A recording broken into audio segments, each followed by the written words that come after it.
right? We're the ones advancing on Russia. No, we're not advancing. The world is changing. Of course we are. NATO has advanced on Russia. The world is This is a changing, and fact. countries want to go in specific directions of their own choice. I know you don't care. You care so much about the thoughts and feelings of the Russian people, but you don't care at all about the sovereignty of all the countries that surround it.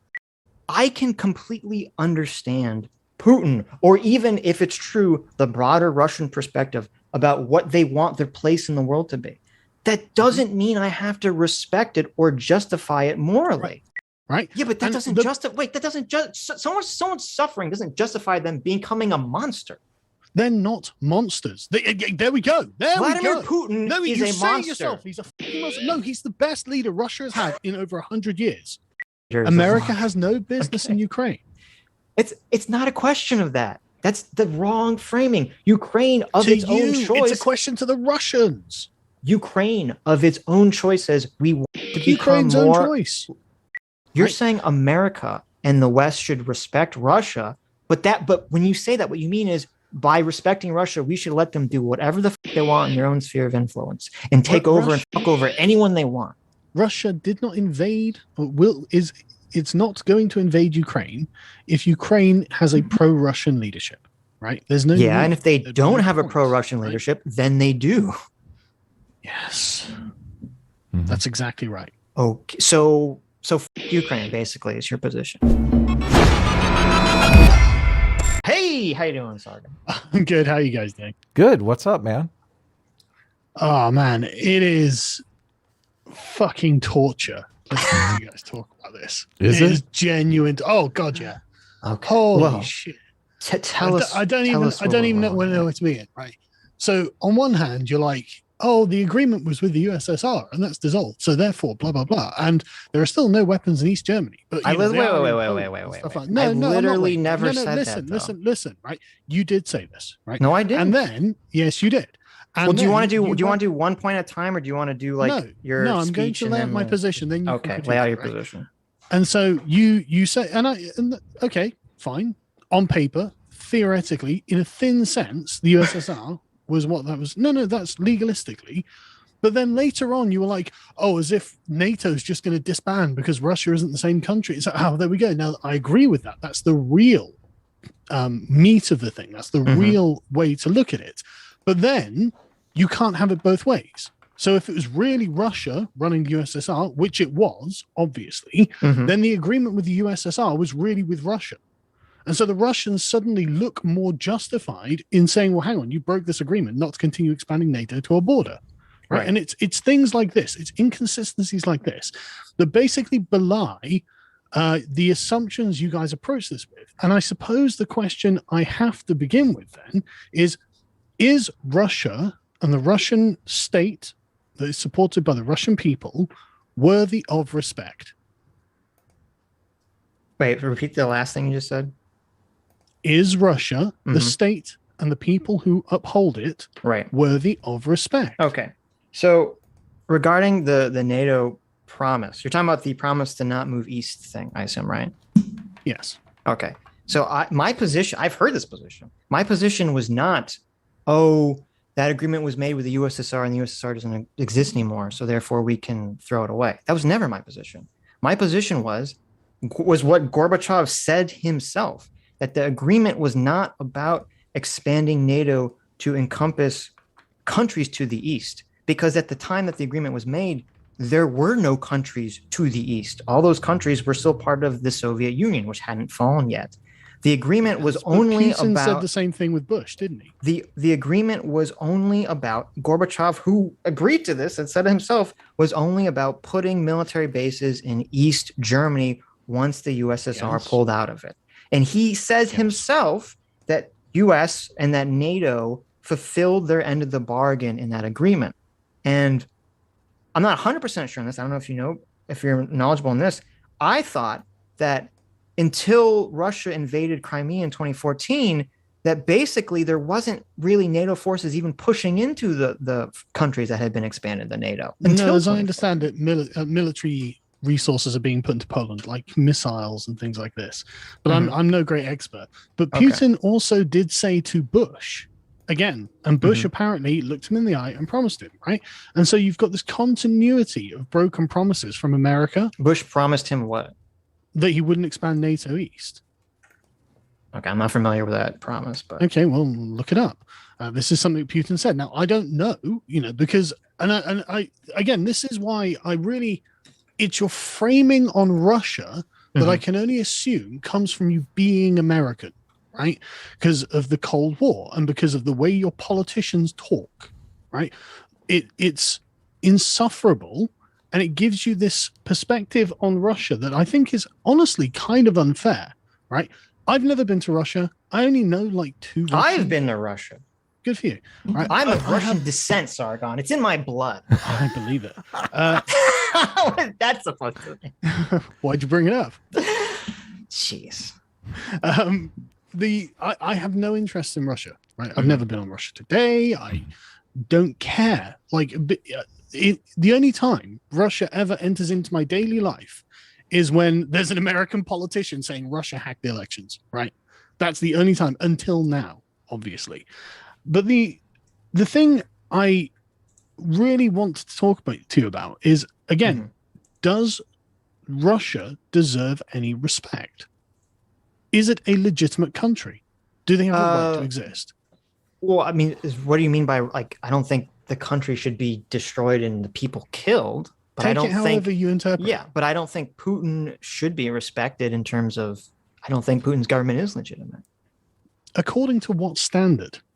I don't think that autocracies where a dictator just seizes power and then just fucks over the rest of their country is worthy of respect. Yeah, but you said earlier that Putin didn't just seize power; he was granted it. He was passed it by Gorbachev. Yeah. How did Gorbachev become leader? Yeah, but what standard are you using? The standard of believing in Western liberal democracy. Right. Russia is Russia. I know it. They don't believe in Western liberal democracy. No, it's not that they don't believe in it.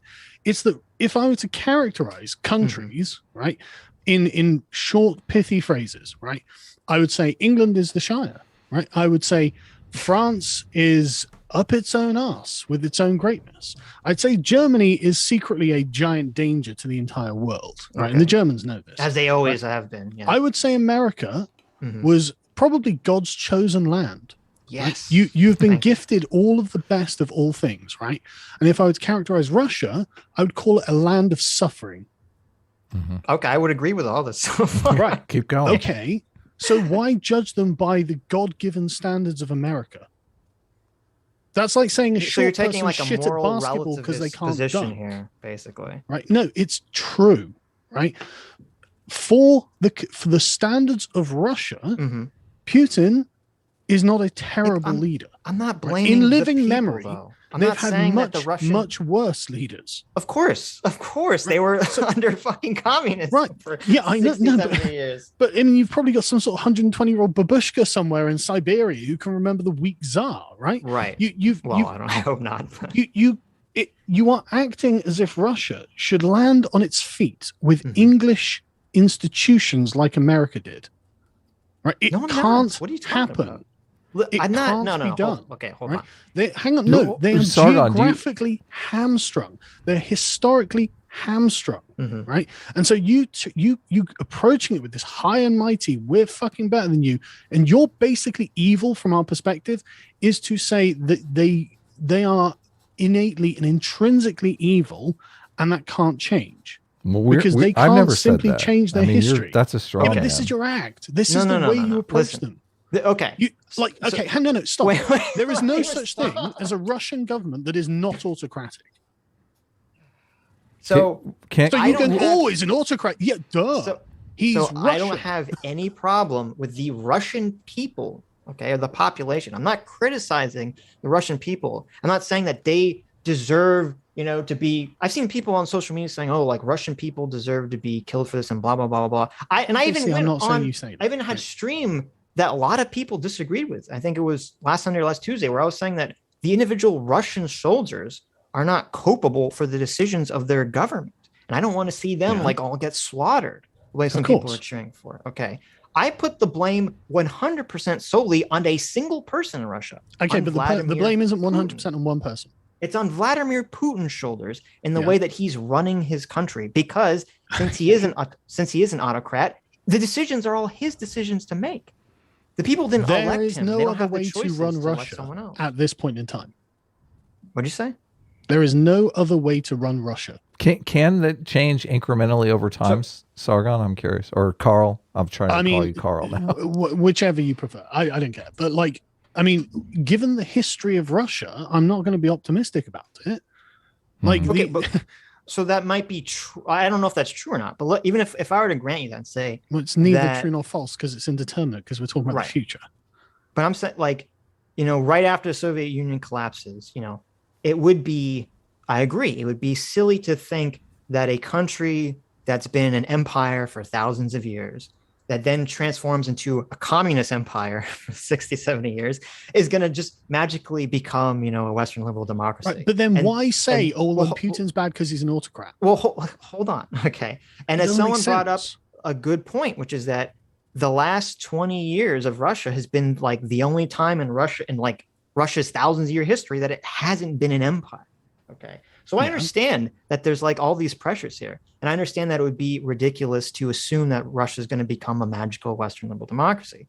Okay. But there's a huge difference between me saying, I understand why situations have turned out the way they are, and me justifying the way situations honestly, I think this is a position you're making up because you're being challenged on what you've said so far.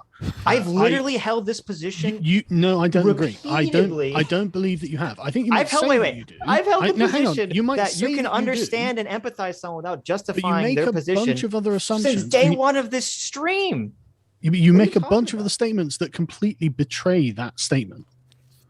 Right? Okay, so to be clear, you're saying you have no problem with what I just said, but you think I just said this now for the first time. Oh no, I think you wish that you held that position, but you fall back into a position that is remarkably. But what are you basing this on? Right? This stream, frankly, give me and previous specific. ones, the one with Spoon as well. My God, like you just gave me the cultural relativism woke argument, so I'm not. I don't know how to respond to this. It is the problem that it is your culture. And it is your unknowing, white European culture. Yes. Yeah. No. It is. It is kind of a privilege, right? And this is what I've always felt whenever I've dealt with Russians. Right. Okay. I've always felt that I was fucking lucky to be English, and they were unlucky to be Russian. Of course. No, you say of course, right? But that you're glossing over just the depth of the suffering in that country. If I went back in time and every time I used the word Russia in this stream, I just said Putin, which I agree would be more appropriate, would we be having this conversation? You can't really separate Putin from Russia here, right? He is a product of that suffering too. Well, and the people who like him, to some extent, right? He's a product of realizing how to be corrupt. 100%. He is a product of that fucking suffering.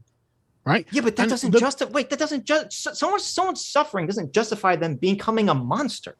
They're not monsters. There we go. Vladimir Putin is a monster. Yourself, he's a fucking monster. No, he's the best leader Russia has had in over 100 years. Right? He is not genociding them. Okay. But literally tens of millions. That's a pretty low bar. Wait, Carl. Yeah, that's a very low bar. For you, that's a low bar. You're right. For me, of course. What are you talking about?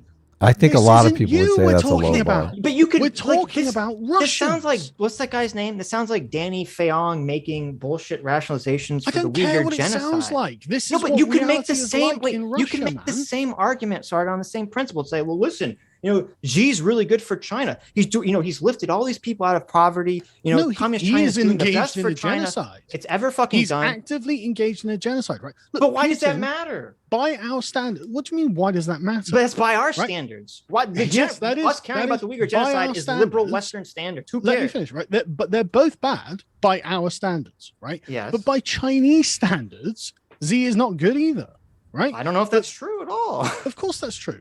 I don't know if that's true. Was it in the 50s that the communists took over? Again, it's within living memory that there were better options in China, man. Right? But that you don't have that in Russia.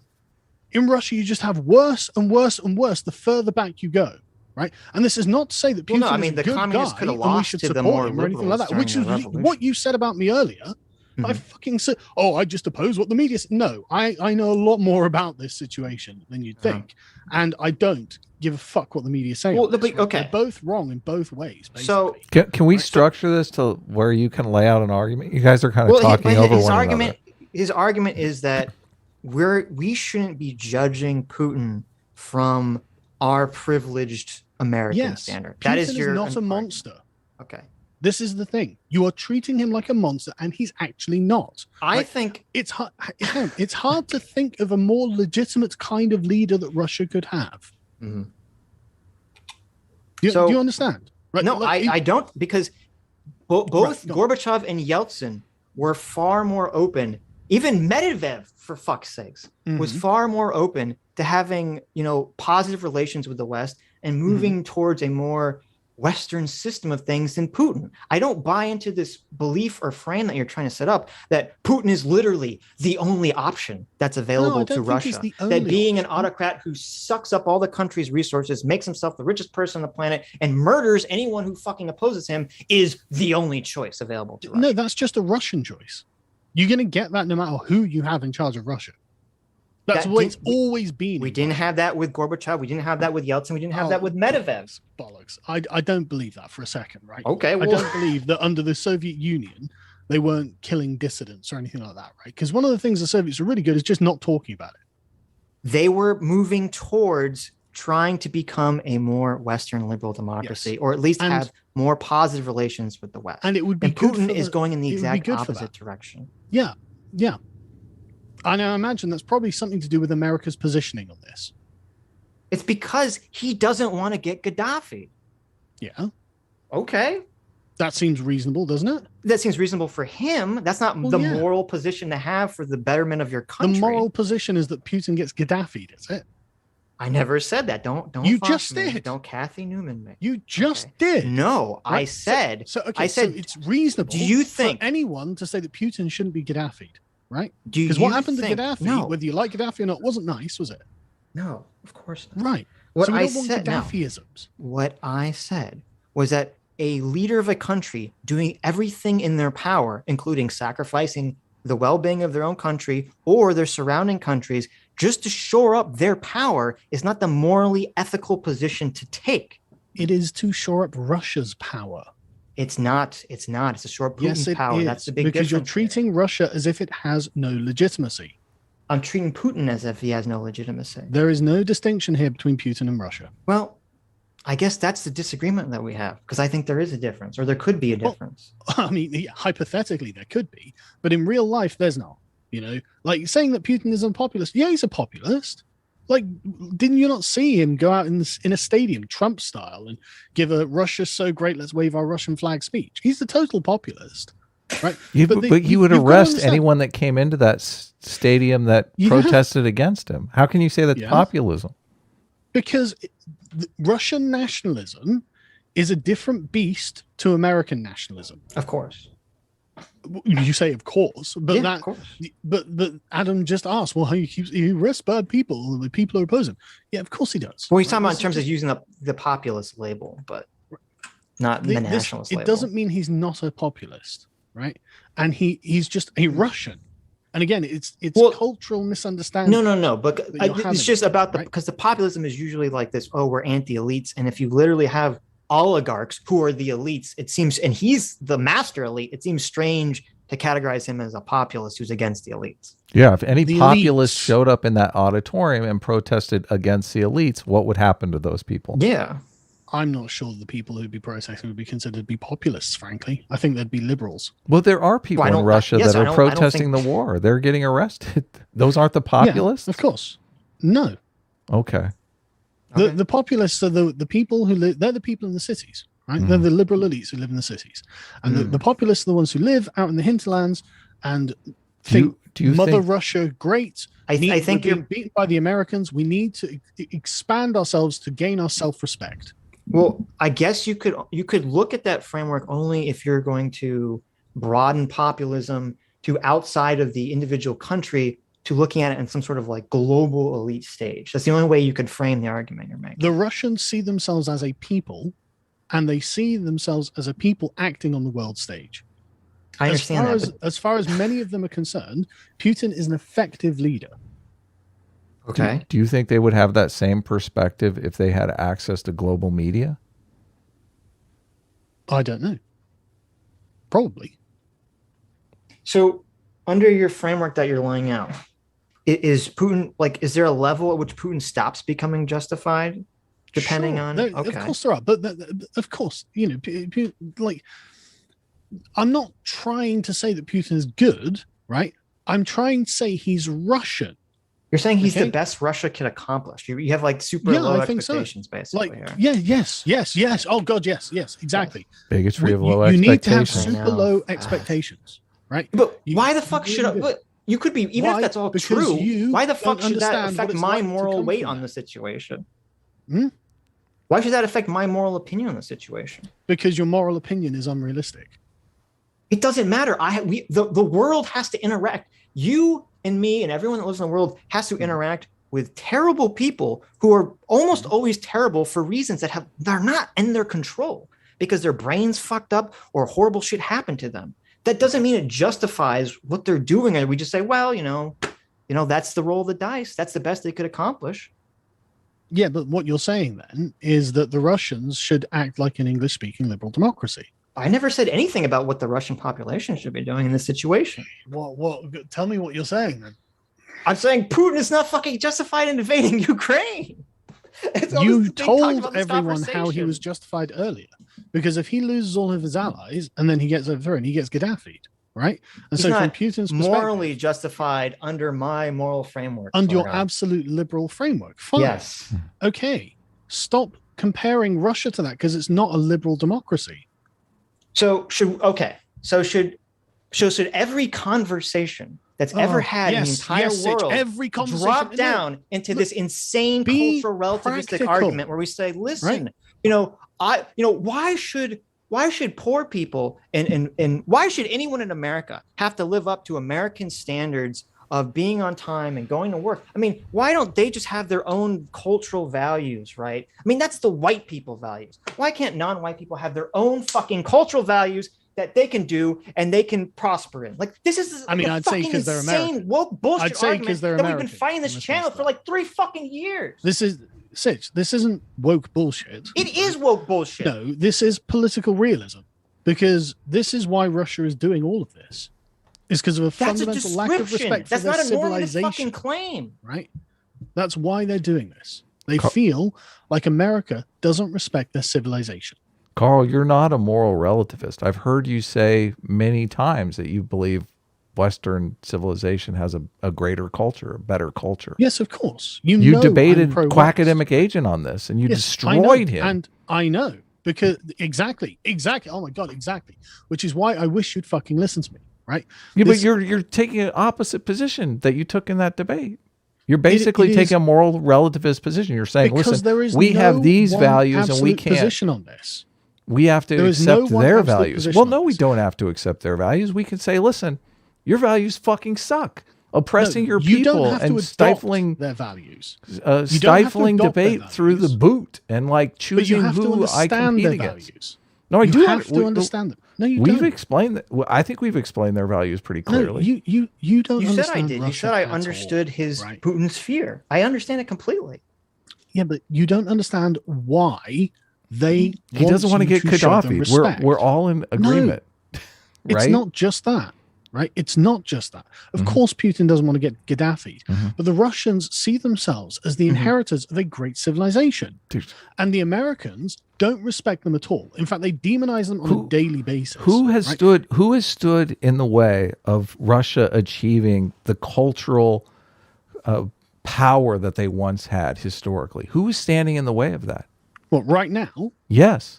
Well, the United States, with NATO, obviously. Putin is the one standing in the way of that. Putin has stifled innovation in Russia for the last 20 years. That's not their concern. They're not a free and fair society. That's your concern. That's an American concern. Well, that's how you're going to move up in the world culture. Yes. That's an American view. Well, that's not a Russian. That's reality. It's a Western values It's view. It one is way of interpreting the world. I mean, well, Right. so how is Russia going to move up in the world otherwise? By conquering its neighbors again? Are we going back I mean, to that's that the value way system? they've done it for the last 1,000 years. Yeah. Okay. So if that's their position, why should I respect that? I can understand Right. So that, we've but got why to the should I point where you respect finally it? admit that you don't respect Russia. Why should I we, don't though? respect the hypothetical Right. you're You don't laying out. respect I don't Russia. know if That's it's fine. actually Just true or not. admit what you are. we don't Admit we what don't you're respect. saying, Listen, we right? don't No. respect autocrats. I mean, that's- Sargon, you're not the God. voice of Russia. Okay, I'm engaging with the argument you're I am putting in this forward. conversation No, because you're not going to understand them either. I don't believe that you have the psychic connection to understand the collective unconsciousness of Russia. Okay, but then I'm you're engaging American, with and everyone you thinks in Americans are your fucking ignorant for a reason. opinions. Right, Okay. literally- one at a time, guys. Let's like, just have a nice Everyone thinks conversation. Americans are here. ignorant for a reason, right? And this conversation shows it, right? Oh, no, don't go down this. Obviously, Don't go down the obviously, spoon right? route. Come on, Carl. Let's be friends Yeah, but here. he's right and you're wrong, right? You have Spoon? to understand. Like it's the worst. It's the most cringe thing in the world. You haven't. You guys, If when we you were- guys talk about liberal You democracy, haven't. in You Ukraine, keep making the same point, and then you don't explain anything. what would you like me to Why- do? What don't you understand? I can completely understand Putin, or even if it's true, the broader Russian perspective about what they want their place in the world to be. That doesn't mean I have to respect it or justify it morally. Right. So These are you two don't respect completely Russia. different things. Yeah, No, totally. you don't respect Russia. I That's don't what you're respect your position of what you're claiming Russia's position is. But that's And if what they say. If They that's just Russia's explicitly position, say it. Well, if one it at a will time. make One you at a feel time. better, Just one at a If it'll time. make you guys. feel better for this conversation. If that's Russia's position, then no, I don't respect it. Okay. Right. Okay. So you want to see Russia crushed. I want to see them adopt a Crushed. system that doesn't destroy, doesn't fuck Yeah, over you can everyone want- around them. That's Yeah. that's you've got to understand they're not going to agree to what you're saying. Define crushed. You don't. Well, you- so you you tell don't think me. anyone can change? You don't think any country can change? Things change all the time, Sitch, Okay, then why are you saying this? You have this because fatalistic they argument change here. in line with the existing position that they're in line with the Why operating did and animating Japan principles become of a the Western culture. democracy after Because they becoming got an nuked. empire for That's why. thousands of years? They got nuked. That's why. Okay, is that the only reason you think? Yeah, that's absolutely the reason. Okay. Complete nuked, complete and total surrender. That's the reason, right? The Russians didn't get that treatment. They got the slow decline and collapse, right? So the Russians are currently in a state of humiliation, like the Chinese were. Yeah, they are. Like this- Totally. Yeah, exactly, right? And Sitch is saying they don't deserve respect. Do you know what the Chinese did though to I don't care. fix Do they their deserve situation? respect or not? Do they deserve respect or not? And the answer is Why no. do you keep Well, trying well, to frame it this way? Because Yeah. that's what they care about. Do you, No, I what, mean, what do you base you're respect on, Sargon? Merit, or do you base respect on? Well, what do you- Consideration for their position. What if their position sucks? Let's have that. Wait, what if their position sucks? Yeah. Yeah, I agree. Their position sucks, right? Their position Okay, absolutely sucks. So why should I respect that position if it sucks? Because they're stuck with it. So, just out of sympathy, out of well, sorrow for your them. options then are to deal with them in a respectful way or crush them. So which one would you like? Our options are to either respect the shitty position or crush them. Can we Okay. can we step back for a second because No, this is important. well no You're at the right point I've here. There's no. So you're on the cusp of an understanding here, right? What You I can don't no, feel because like you're- any no, level no, of no. respect would change the situation though. No, no, no, no, You've no. set up this Why not? criteria where respect of Putin would have made him not invade his next door neighbor, and I just Yes. fundamentally disagree with that. That's I mean, like It's You can give 'em all the respect for respect Russia's in the world. interests, right? You're not treating Russia as if they're a great power, whereas the Russians view themselves as a great power. mhm. What do you mean? Like Well- you are not respecting Russia as a great power. This was inevitable that they would start lashing out because of that. Like this is just diplomacy 101, right. right? No, you, I mean you are doing nothing to negotiate or compromise with the Russians, right? You're demanding everything on America's terms in language that the Russians probably don't even really comprehend, frankly, to standards to which they could never really adhere. That is not true. That's not exactly true. what you've done. No, NATO and America has been trying, especially done like nothing Obama. wrong. No, Right? Obama Has had done an nothing wrong. entire thing for 4 years when Putin wasn't president. to try to reset America-Russian relations. And they bent over backwards, and every Republican in this country called Obama a fucking apology tour through Europe, apology tour towards Russia. He was bending over to Russia. Fucking Mitt Romney was criticizing for this. Everyone was. And the second Putin went back in office, he went back on all the progress they made and said, "Fuck you, America." Okay, because so this idea that America is just sitting here spitting in Russia's eye is not true. I don't agree. I think that America has spat in Russia's eye, right? And I don't blame America for doing it, right? I don't blame America. No, but I'm saying you're laying out a framework where you're saying America and NATO is just punching Russia in the face, and that's not accurate. Russia, I don't. America and NATO I think made that's a totally accurate overtures time spitting in that time one at a time, again. guys. Come on. Russia and America and NATO has made overtures time and time again, and Vladimir Putin is not him personally. He's not having it because he hates the West and everything they stand for. On terms that I don't agree that he hates the West and everything they stand for. He's been pretty vocal about it, but I think that this is about the terms, right? Because America is, again, like when I said conquering the world in self-defense, like I don't understand how you can rationalize NATO literally getting to Ukraine and being like, right, we're going to try and fast track Ukraine into NATO. They did, and for the Russians not to see that, they did the opposite of that. Though. That didn't happen. Oh, right. So they didn't have the fast track thing. Like they didn't. They literally did the opposite of that. But George Bush wanted to put him on that, right? Yeah, George Bush did, and NATO said no. Right. George Bush is a fucking neocon crazy person. I'm not going to defend. But why is America trying to get the buffer states at Russia's border into NATO? We want to talking about George. Why did George Bush want Ukraine in NATO? Or are you talking about why does the general whole? Because these are different things as well.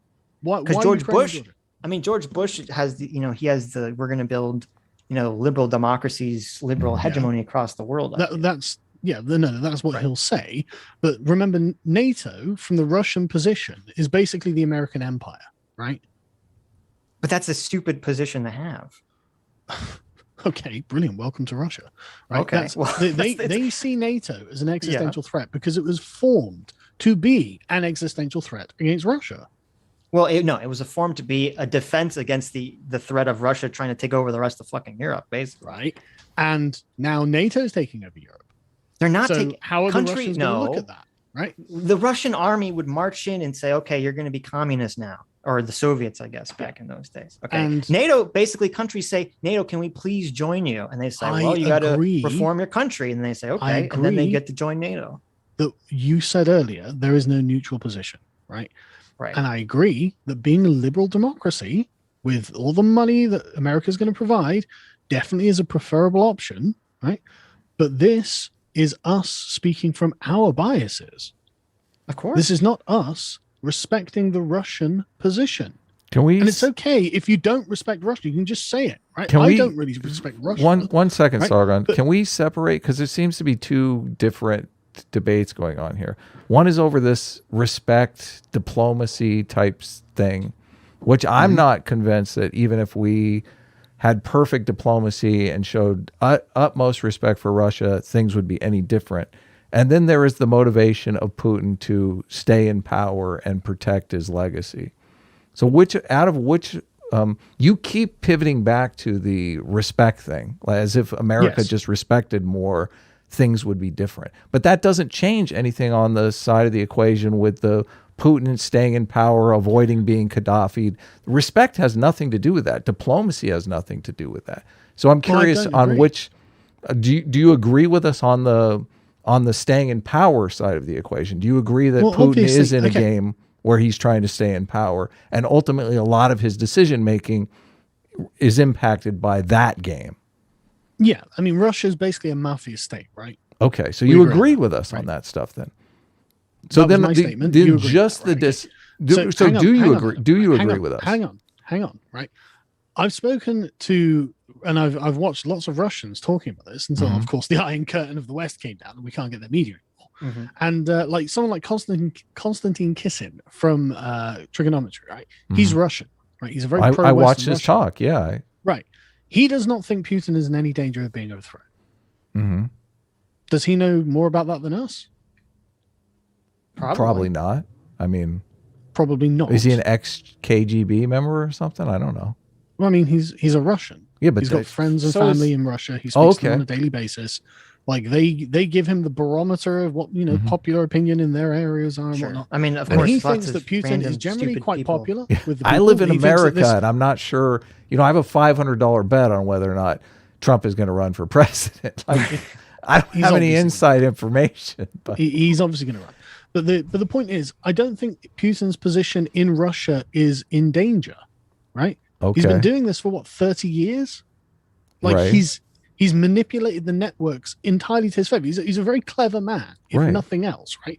He's a ruthless, I mean, on a personal level, I consider him evil, right? Mhm. But on the level of what a Russian autocrat should be to be an effective autocrat of Russia, he is a very effective autocrat. Mhm. And he has advanced Russia's position in the face of America's provocations, and they are provocative. And I'm sick of this narrative that America did nothing wrong here, NATO did nothing wrong.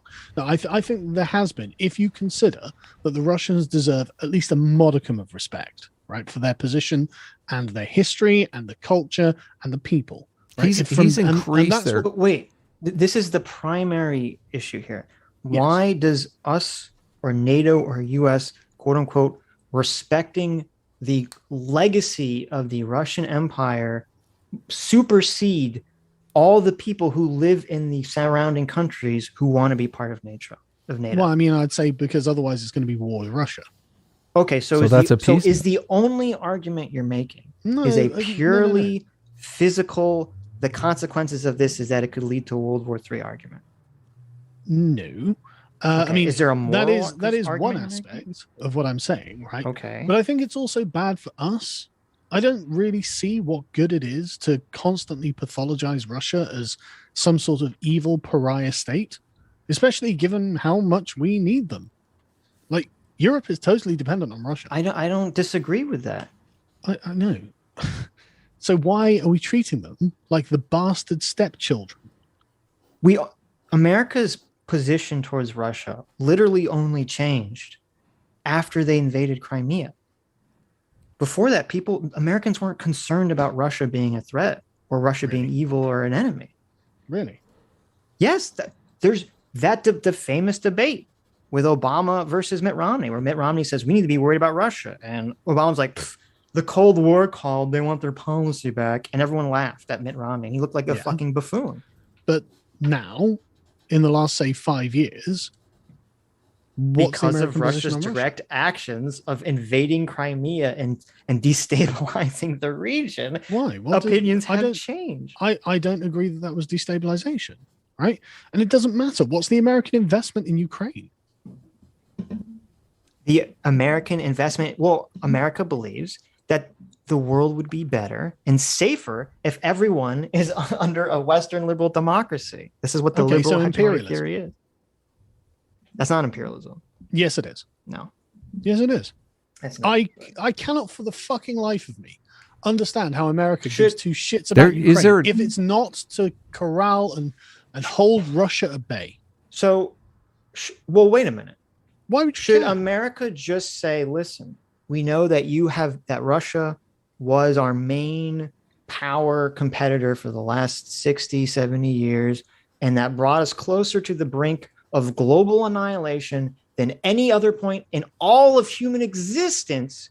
Mm-hmm. But now they've thrown the towel, and we should just assume that they'll never grow up again to become that power, and we should just let them, start absorbing other countries and build back. Right, there we go. Right, okay. So it is about corralling Russia, pushing them back as far as they can be pushed back. Right?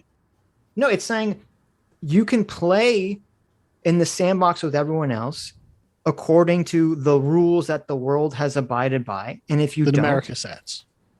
Well, since America and the rest of the Western liberal democracy countries happen to be the most powerful in the world, and also since I believe in Western liberal democracy, I believe it has the moral weight here. Okay, right. So you can play by our rules. Force that we've boiled this down to. We're strong enough to be able to do it. You can play by our rules, or you can fuck off. So you're in favor of crushing Russia? That's not in my favor of God, crushing Russia. That's so That's- bad. you- I'm okay, taking Sargon, that's Sargon. What you're saying is, if I'm it's not in taking favor of the crushing realist Russia, you're position saying the here. Russians have got no right to fight back. I'm literally Sargon, that's taking a little- John. it's a little bad taking faith. John Mieschmeier's perspective of offensive realism. Okay. Right. So you're conquering the world in self-defense. Right. You're not. Again, to absolutely pin Russia in a great power into a corner. That is not a fair framing. Okay. That is exactly Saying what's happening. if you can't play by the fucking rules of freedom and democracy, Right, where you the engage rules, in free American trade, rules. you don't fucking American murder rules your own America is citizens, set with is no respect conquering to the Russia. world? Come Right. on. No, this is a distinctly imperial mindset. It's incredibly high-handed. Well, can we hold on? It is Can we it is get to some give nothing definitions? to the Russians. Sargon, It is to take everything Carl. from them. No wonder they Carl, are not in- you've used the term imperialism a lot. I was under the impression imperialism was where a nation goes, takes over an area, installs a government, and basically rules over the people. That's not necessarily what we're doing. I think that there are many kinds of imperialism, and I'm not interested in arguing the toss. This is definitely an imperialistic mindset.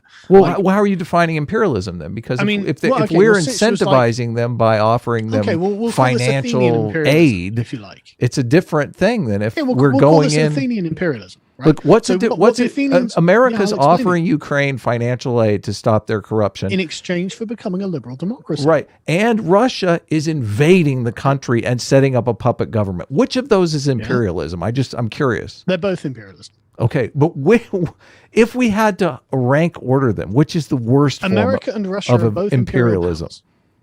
Which Well, is a more favorable form of imperialism to the cares? local population? Who cares? The local population cares. That's who cares. Yes, so what? Wait. What do you mean? Who cares? That's not the question. You started this conversation. You started with the wait, imperialism line. You started this conversation by saying that that this is the only alternative for Russia. Okay, and you agree with me that there's no neutral position. And part of the reason I think there's no neutral position is because Russia won't allow there to be a neutral position.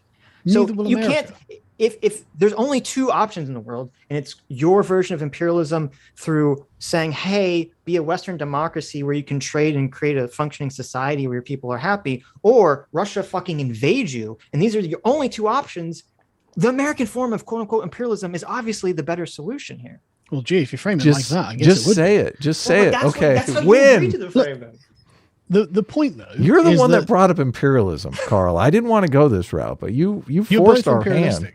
You're both imperial. I have powers. one question while I have the floor here. No. Carl, does a governing system affect the population's economic conditions? Right. I'm just going to answer the question that you asked first. Right. So you're both imperial powers. And the Americans follow the Athenian model, and of course the Russians follow the Spartan model. Now it means no. that you have now taken territory or you're trying to take territory right up to the Russian border. Right. The Russians, not being clever or liberal or rich, don't know what else to do other than simply use force, because that's what they've always done. Right. Ukraine, right? What I think would be the right thing to have done is for Ukraine to be pro-Russian, right? It is their hinterland. It is on their border. They have an ancient connection with that place. Oh my America has God. no fucking connection with that place, apart from Joe Biden's son, obviously.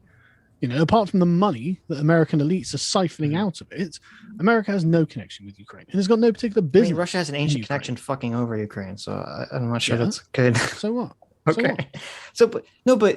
So the American imperialism is basically America saying, "Hey, our system of governance Russians and won't our rest. Wait, No, hang on. No, hang on. Oh, you The Russians won't rest while they think that their immediate borders are, frankly, under enemy control. That's how they'll see it, right?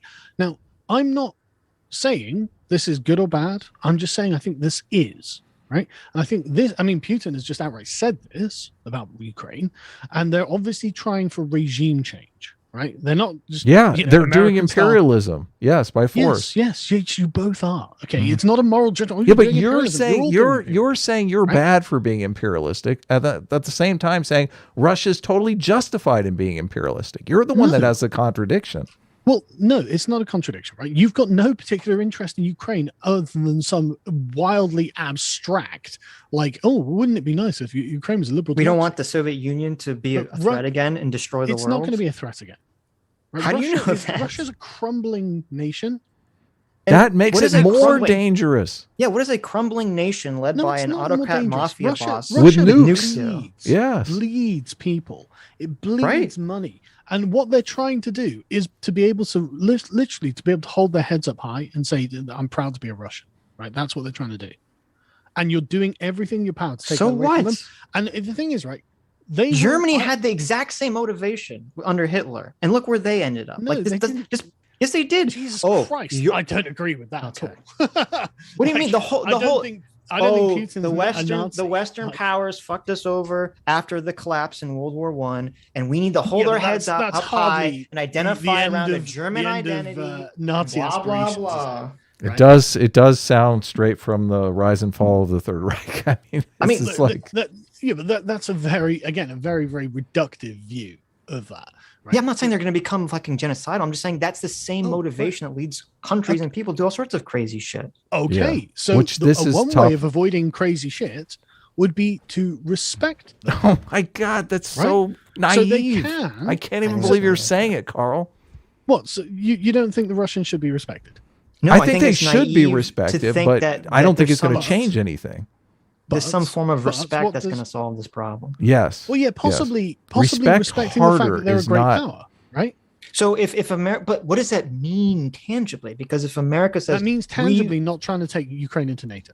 okay, but so if America says, but wait a minute, if America says, because this all started in 2014, it had nothing to do with NATO. I It had to don't do agree. I with think this has been going on Ukraine. for decades. This had to do with Ukraine over its own sovereign fucking volition, wanting to have closer economic ties with the EU because the EU is richer than Russia. And Russia saying, fuck you. We're not going to allow Yeah. that. Okay. that- it had that's nothing the to case. do with NATO at that period. So What?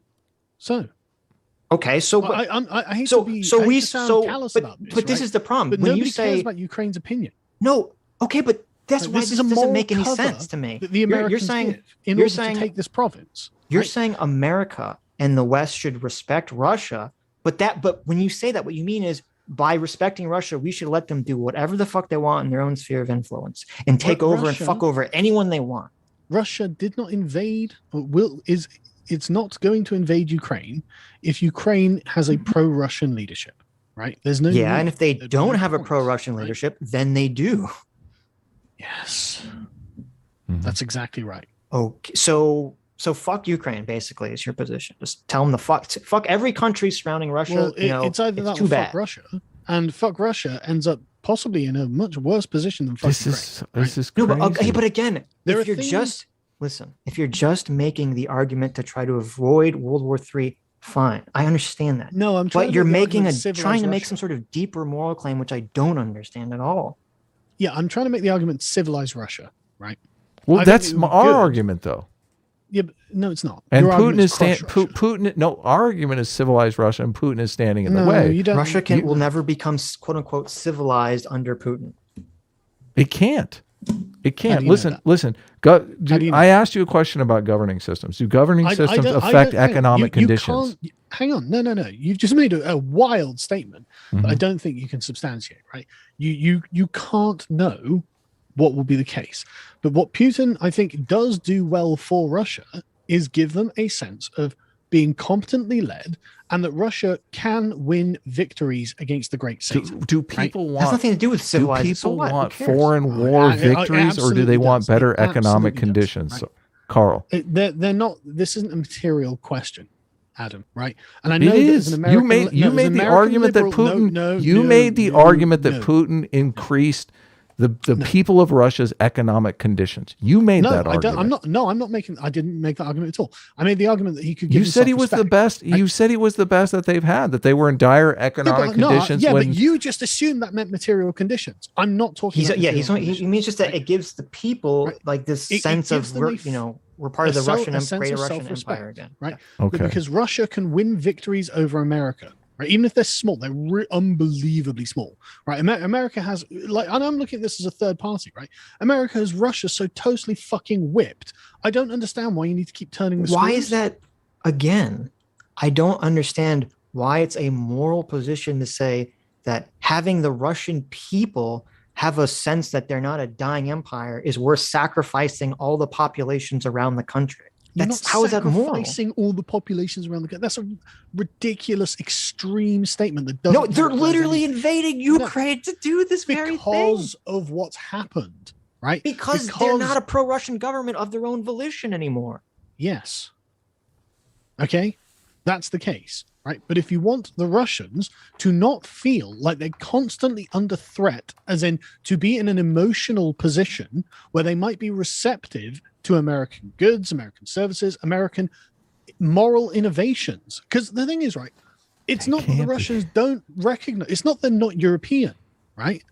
They do recognize that these things would be good, but they also have undergone hardships like you wouldn't fucking believe, right? No matter what you do to the Russians, they will always be able to say, well, we've had worse. Always, in every situation. And they will just tough it out, right? The one virtue I think you could really attribute to Russia is stubbornness, right? They have undergone and come through the worst things that have ever happened to humanity. Like, seriously, it's just it's just staggering that within living memory, people have been eating their own children, right? The same could be saying Ukraine went through the fucking Holodomor. Okay? Yes, I know. The tragedy that Ukraine has suffered under the fucking heel of Russia for the last 300 years is the Bolsheviks. Insane. That's the Bolsheviks. And the Tsars before them. The Tsars were trying to erase. The Tsars weren't starving them out ideologically. No, but they were trying to erase their entire culture. They were trying to make it illegal to speak Ukrainian. Then you've got the rest of what's happened. That's just one thing, right? Like the Bolsheviks killed something like 20 million Christians. They burned down dozens of cathedrals. Right. Like, no, don't just go right. Because you're like, oh, look what they did to Ukraine. No, they did this to everything. The entire country. And then when you go back before that, you've got the tremendous, the Tsars owned the vodka industry. So they kept the entire country just in this perpetual state of drunken, depression. And then before that, you've got hundreds of years of Mongol domination. And it's just like, right, okay, this is shit. And so I'm not surprised the Russians are like, we don't care. You're gonna treat us on our terms. And if you compromise with us, then maybe we can both get some of what we want and walk away feeling like we got, we didn't get fucking done over. Right? But Americans don't approach Russia like this at all. You keep saying compromise and respect, but when you say compromise and respect, what you mean is let Russia take over the surrounding countries around. Oh, you can take them over. Okay. It's totally insane to me to say that a country looking across its borders at the EU and at America and saying, we think that that's a better way of life. We want to start moving in that direction. You say that's imperialism on the same level as Russia rolling tanks into the country and saying, you're going to do what we say. You have to have a Western liberal democracy, which means access to Western companies, access for Western elites. What's the difference? No, but if it's there's about access to Russian companies and Russian elites. You cannot compare. No, because you're saying we have to sacrifice all of these countries' self-determination and sovereignty just to appease this idea of the Russian Empire in the minds of the population. You don't think Ukraine can be neutral? I don't, because of Russia. Then it doesn't have not fucking because sovereignty, of the West, does it? I don't think it could be neutral because of Russia. I agree. It can't be neutral because of Russia. Okay. But it also can't be neutral because of America. I disagree with that completely. Right. Okay. See, America, this is always the point. America did nothing wrong. We basically don't exist. No, that's not what I mean. America's fine. That's what you're saying. America's fine being friends with horrible dictators. America has no business in Ukraine. It's not a question of that. That's the wrong framing. Ukraine of its own choice. It's a question to the Russians. Ukraine of its own choice says we want to become Ukraine's more. Own choice. Okay, so Ukraine's sovereignty is off the table. You said it is. It can't be neutral, right? It doesn't never really be sovereign. I said there's no political party. There's no power base. There's no thought process in Ukraine that's saying we want to be the magical neutral state.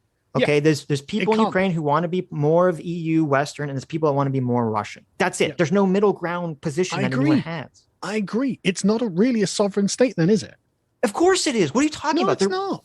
You're always look, a sovereign state would be able to say, well, look, we're not going to get involved in either side of a conflict, right? It's not, no. That would be a sovereign choice that wasn't coerced by either side. Wait, that's the only way you can guarantee a sovereign choice. Ukraine can say that they want to have closer economic ties with other countries. Yes, and everyone votes for that, and that's a sovereign fucking position. I don't agree. How is it not? I think this is totally naive because, like you said, there's no option to not. You choose one or the other, and so they're going to choose the one that seems to be the most like pleasurable and provides the most material benefits. Obviously. Okay, so but if that's your definition, mean this is like an independent sovereign choice. This is coercion. Weird. It's very weird that you're taking this position because you're basically. We had a debate very long time ago about whether free will exists, and you took the position that it does, and under the guise that it doesn't matter if people really have. People can just make the choice. Okay. Obviously, no one has a completely free will choice that's detached from all of the environment, everything around them. Okay. Mm-hmm. And you're now making the opposite position. Like, yeah, under your definition of sovereignty, there would be no sovereignty for any fucking country in the world because countries always have to make decisions about what they think is better, what they think is worth over what exists currently. That's what sovereignty means. I'm not arguing that countries have free will. No, you're saying country. You're saying no country under your definition of sovereignty. No country has sovereignty. That's not true. And you can think of it. If you spent 2 seconds, you could think of examples. I can't. Of course you can. Try. Think of a country that espouses neutrality. No, that's not. No. Because you said that if there's two choices presented to a country, and a country decides to go in one direction of its own volition, that's not sovereignty.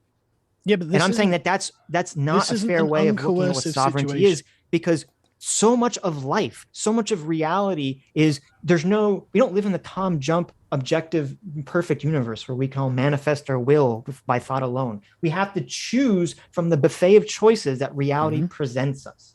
And that's what sovereignty is. And that's what free will is. It's saying, I get to choose from this table what direction I want to go. And Ukraine is saying, I want to choose to have favorable relations with the EU. And Russia's saying, well, we're going to march tanks in here and take your choice away from you. Yeah, but there's, like you said, it can't be neutral, right? Imagine, do you think the Americans aren't meddling in some way in Ukraine, the Ukrainian politicians who chose to be pro-Russia? I would imagine that that Russia and America and all countries with power are meddling. So now you're just as bad as each other because that's all the Russians are doing. One is meddling with incentives and one is using force, Sargon. So why are you meddling? There's a giant difference, don't you think? Why are you meddling in Ukraine? What possible interest do you have in Ukraine? Are you saying that there's no difference between forceful intervention and incentives? Like, that's crazy. I'm saying war is a continuation of politics. You're saying why can't we all just be isolationists? Is what you're saying. No, I'm saying that is what you're saying. No, I'm saying that I agree with your position that Ukraine can't be neutral, right? Which means it can't truly be sovereign because it would never be able to make a decision that wasn't countermanded or coerced by one power or the other. Right. So Ukraine's sovereignty, I think, is basically like Belgium, right? It's basically a fiction. OK, and it's a useful political fiction. I'm not saying it's not. Right. And I'm not saying that ideally Ukraine shouldn't be sovereign. I think ideally it should. It would be nice if we had this perfect Westphalian order where no country ever crossed the borders of another country or interfered subversively with their inner workings and things like that. That'd be great. Right. But that's not the world we live in. So let's not pretend that it is. Right. And so the Americans the American investment in Ukraine is subversive. Right. It's going to be with money and promises and, possibly, who knows what spy games have gone on and whatnot, right? But the Russian investment in Ukraine is a lot more direct and heavy, right? Mm-hmm. For America, Ukraine is 20,000 miles away, 10,000 miles away, something like that. This isn't a big deal. But for Russia, it's literally 0 miles away. And a country that's constantly demonizing you is like, yeah, we're going to try and bring them into our fold, our sphere of influence, into NATO, which is a very strong sphere of influence, right? This is a legitimate security concern. So Ukraine, again, as I said, the people in Ukraine were not even in favor of joining NATO until Russia invaded Crimea. and took it over. Okay. Yeah. So this is Russia's own doing here. They're creating the situation that the Ukrainian people want to turn away from them. As if, again, this is like the hatchling argument, as if, oh, well, then nothing happened. The Russians have got no opinion on the expansion of NATO up until the annexation of Crimea. So again, this started from them trying to have positive EU relations. It didn't have to do with NATO. No, they are literally accusing NATO of being behind their moves. Right? Like it is reactions to NATO. Russia. I don't agree. I think that you can't say it's not true. Putin had publicly stated, and Russia publicly stated, that in 2008, when they said they weren't going to put Ukraine and Georgia on the MAP program to NATO, they said that's a good thing. They were on board with that. That was the compromise solution. That was the quote unquote neutral position. Yeah. And there had been no change from that whatsoever until Russia invaded Crimea. Apart from Zelensky, right? Like the whole thing has been... once Russia starts invading Ukraine and starts funding separatists so that they're thrust into a civil war for the last 7 years, then Ukraine's like, maybe we should revisit this whole NATO thing. Yeah, but this is bollocks though, right? Because like you can look at a map of just the expansion of NATO and see it creeping ever closer to Russia's borders. And as far as the Russians are concerned, this is a violation of repeated promises to not do this. And then you get Bush going, he wanted to put on the fast track to joining NATO, which, as you said, they were rejected. But you can see the intention, you can see the will behind it. Like, but that's part of the benefit of the American system, is that you have Bush. Who cares? Who cares? Putin should care. This is the big difference here. We have Bush, who's the super neocon. He wants to throw everyone in NATO. Then you have he can't run for office anymore. Obama comes into power. He has a completely different thought process on Russia. Tries to have positive relationship with Russia completely, and doesn't talk about fast tracking Georgia or Ukraine into NATO whatsoever. But with Putin, you only have to deal with Putin forever because he's the authoritarian dictator. Yeah, but the president isn't the sole architect of this. Like the permanent the other NATO countries also are. But no, it's the permanent apparatus of the United States and its international policy, right? That no matter what president you have, you basically have the same foreign policy. That's what the Russians see. But the problem here, and with this conversation, I still don't understand, is you're just describing reality, which I can agree with you could be true, but there's no moral prescription here about why Russia gets to just dictate all its surrounding countries' behavior and say, you can't do what you want to do. Because otherwise they start invading places. And it turns out that Joe Biden isn't prepared to go to war with Russia over Ukraine. So we all just have to have an idea of appeasement, basically. We have to appease the insanity that is Vladimir Putin and right? Russia. Appeasement is if Russia was like, everyone's just sat around doing nothing. And Russia's like, you know what, I think I might invade Turkey.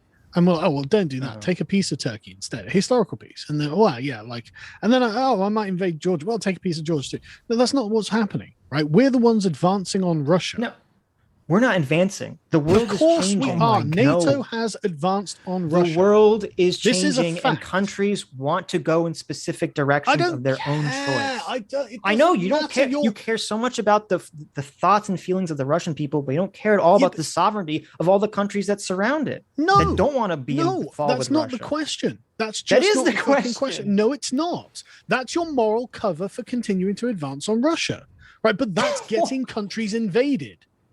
Right, you giving these? They just shut up. It's bollocks. Well, it's not bollocks. They invaded Crimea had nothing to fucking do with NATO at all. That's bollocks. That is not bollocks. That's just American bollocks. Frankly, that's total bull. Russia wasn't even making that claim in 2014 that anything to fucking do with NATO. They've been making that claim for decades. Literally decades. Taking Crimea. George Bush in 2000. Okay. How did the 2014 Maidan protest have anything to do with NATO? On the forefront of Putin's mind, and he has mentioned it for literally decades, and it's because America doesn't show Russia any respect. Okay. That's how they view it, right? And you've got, of course, everyone's got their reasons for everything. This is my excuse for this. This is my excuse. Okay, big deal. Like, no matter what, it depends on whatever position you adopt, the excuses that you adopt. So, like, give me American excuses. Okay, yeah, they're good. They're real, from the American perspective. You're not giving me from any the Russian You're perspective, just saying Russia's going to throw a temper tantrum, and we just have to abide by it. That's but people die when Russia throws a temper tantrum. So Yeah, and you being like, yeah, well, we're just going to keep advancing like fucking bullish idiots. And it's now not boom, people you're die. acting like the American army is positioned itself on the fucking, in Eastern Europe and is just marching closer and closer to Russia. When in reality, what's happening is countries that were once aligned with Russia saying, hey, we want to have our economies and our culture and our philosophy of governance to be more closely aligned with the West of their own fucking choice. And Russia's saying, I don't like that. In 2020, okay, right, the international community was discussing putting American nukes in Poland. Yeah, when? In 2020, I just said. Mm-hmm. Right? Don't act like Poland doesn't have NATO weapons. NATO has got 2 weeks ago from the Sun. NATO increases presence in Poland, more troops. Like, if Russia views NATO as an existential threat, which I think it does, what did Russia do the day, right? the literal day Obama was elected? What do you mean? Who cares? Who cares? What do you? No. You don't get to play this game where you say America did this, and then you ignore everything that Russia did that led up to America's response. You won't accept America has done anything. America has rolled the borders of NATO right up past where it said it wouldn't ever put weapons and military. The day and you're just Obama, like, did nothing. It's bollocks. The day Obama's elected, Russia moves nukes into the middle of fucking Europe, okay, violating a bunch of their treaties just to see what Obama would fucking do. Yeah. And after all that, does Obama go crazy on them? He says, no, I want to have a reset of positive relations with Russia. Mm-hmm. And it starts working until Putin comes into power and then he nixes the whole fucking thing. Yeah. Why would he do that? Because he doesn't like the West. Because he probably has ideas that because from a material perspective, he's running his country like a mafia. And from an ideological perspective, he probably thinks everything that you're saying. He doesn't agree with the whole Western liberal hegemony and thinks America sucks. No, he thinks America are a bunch of liars. Uh-huh. That's it. I mean, he literally called you an empire of lies. Okay. Yeah, well, that's a lot of projection coming from Putin. But it's also true. The person who has fake an elections every 4 years says that we're an empire of lies. Okay. Yeah. No, but this is literally what he recently just said. Uh-huh. Did you not listen to his Empire of Lies speech? Yeah, I did. It was fucking crazy. It was just crazy. No, it wasn't crazy. It was totally rational from the Russian perspective. Uh-huh. But you don't respect their position at all. You call him a monster. You think that they don't have any right to have any kind of influence in the surrounding countries on their borders, which is historically unprecedented. And this is leading them to feel like caged animals. I don't think countries have a right to march their tanks into other countries that are trying to make their own decisions about the future that they want to go. Yeah, I don't respect that. I don't respect that position. Then America is the worst offender in this regard. I don't like when the fucking America does that shit either. This is not a whataboutism. But you don't think America should be destroyed? No. Then Russia shouldn't be destroyed. We don't think Russia should be destroyed. So it's a forgivable thing I don't think to Russia do. or the who's taking this Russia position? or the Russian people should be killed or destroyed. Thing to do. You're the one framing them in this fatalistic perspective that there's no choice for them to change or to not do what they're doing, basically. I don't abide by that. I don't think so. I think that Russia is basically locked on a course for war. Okay, well, I don't agree with that. Okay, well, then what's your evidence for that? That other countries can change, that people can change. They were literally invading fucking Ukraine. They changed from a czar to being communism. Crimea. Okay. They're actually in a full-scale invasion of Ukraine, and they're surrounding the capital. I'm like, look, if we keep pushing Russia like this, they're going to go to war. They're currently at war, and you're like, well, I think they can change. Based on what? I think it's the same old Russia that it's always been. So according to your argument, they can't change, and we just have to fucking deal with them. As they again, are. not for World War III reasons, but because there's are. some undetermined moral reason about why Russian sovereignty is more important than Ukrainian sovereignty or Lithuanian sovereignty or whoever's around sovereignty, the country. Right?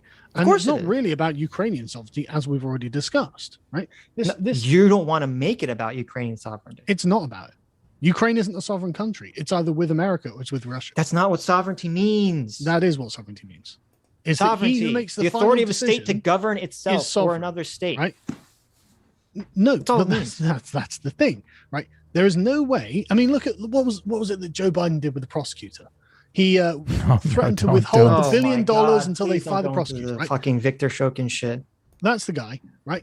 That's being coerced. You're wrong about the Victor Shokin. Oh, really? What am I wrong about? What did I say? That call, first of all, that call that he gave with them was 3 months before he was fired, and they didn't fire him because of that. They fired him because he hired Victor Shokin hired his professional chauffeur to be the number 2 lawyer in the state. And it turned out he was blackmailing corporations into giving him diamonds and paintings. And that lawyers for his office broke into his home and they found all this fucking blackmail material he was doing. Right. And the fact that Shokin wasn't doing anything about it is what led to him being fired. Right. So Joe Biden's lying. Of course he is.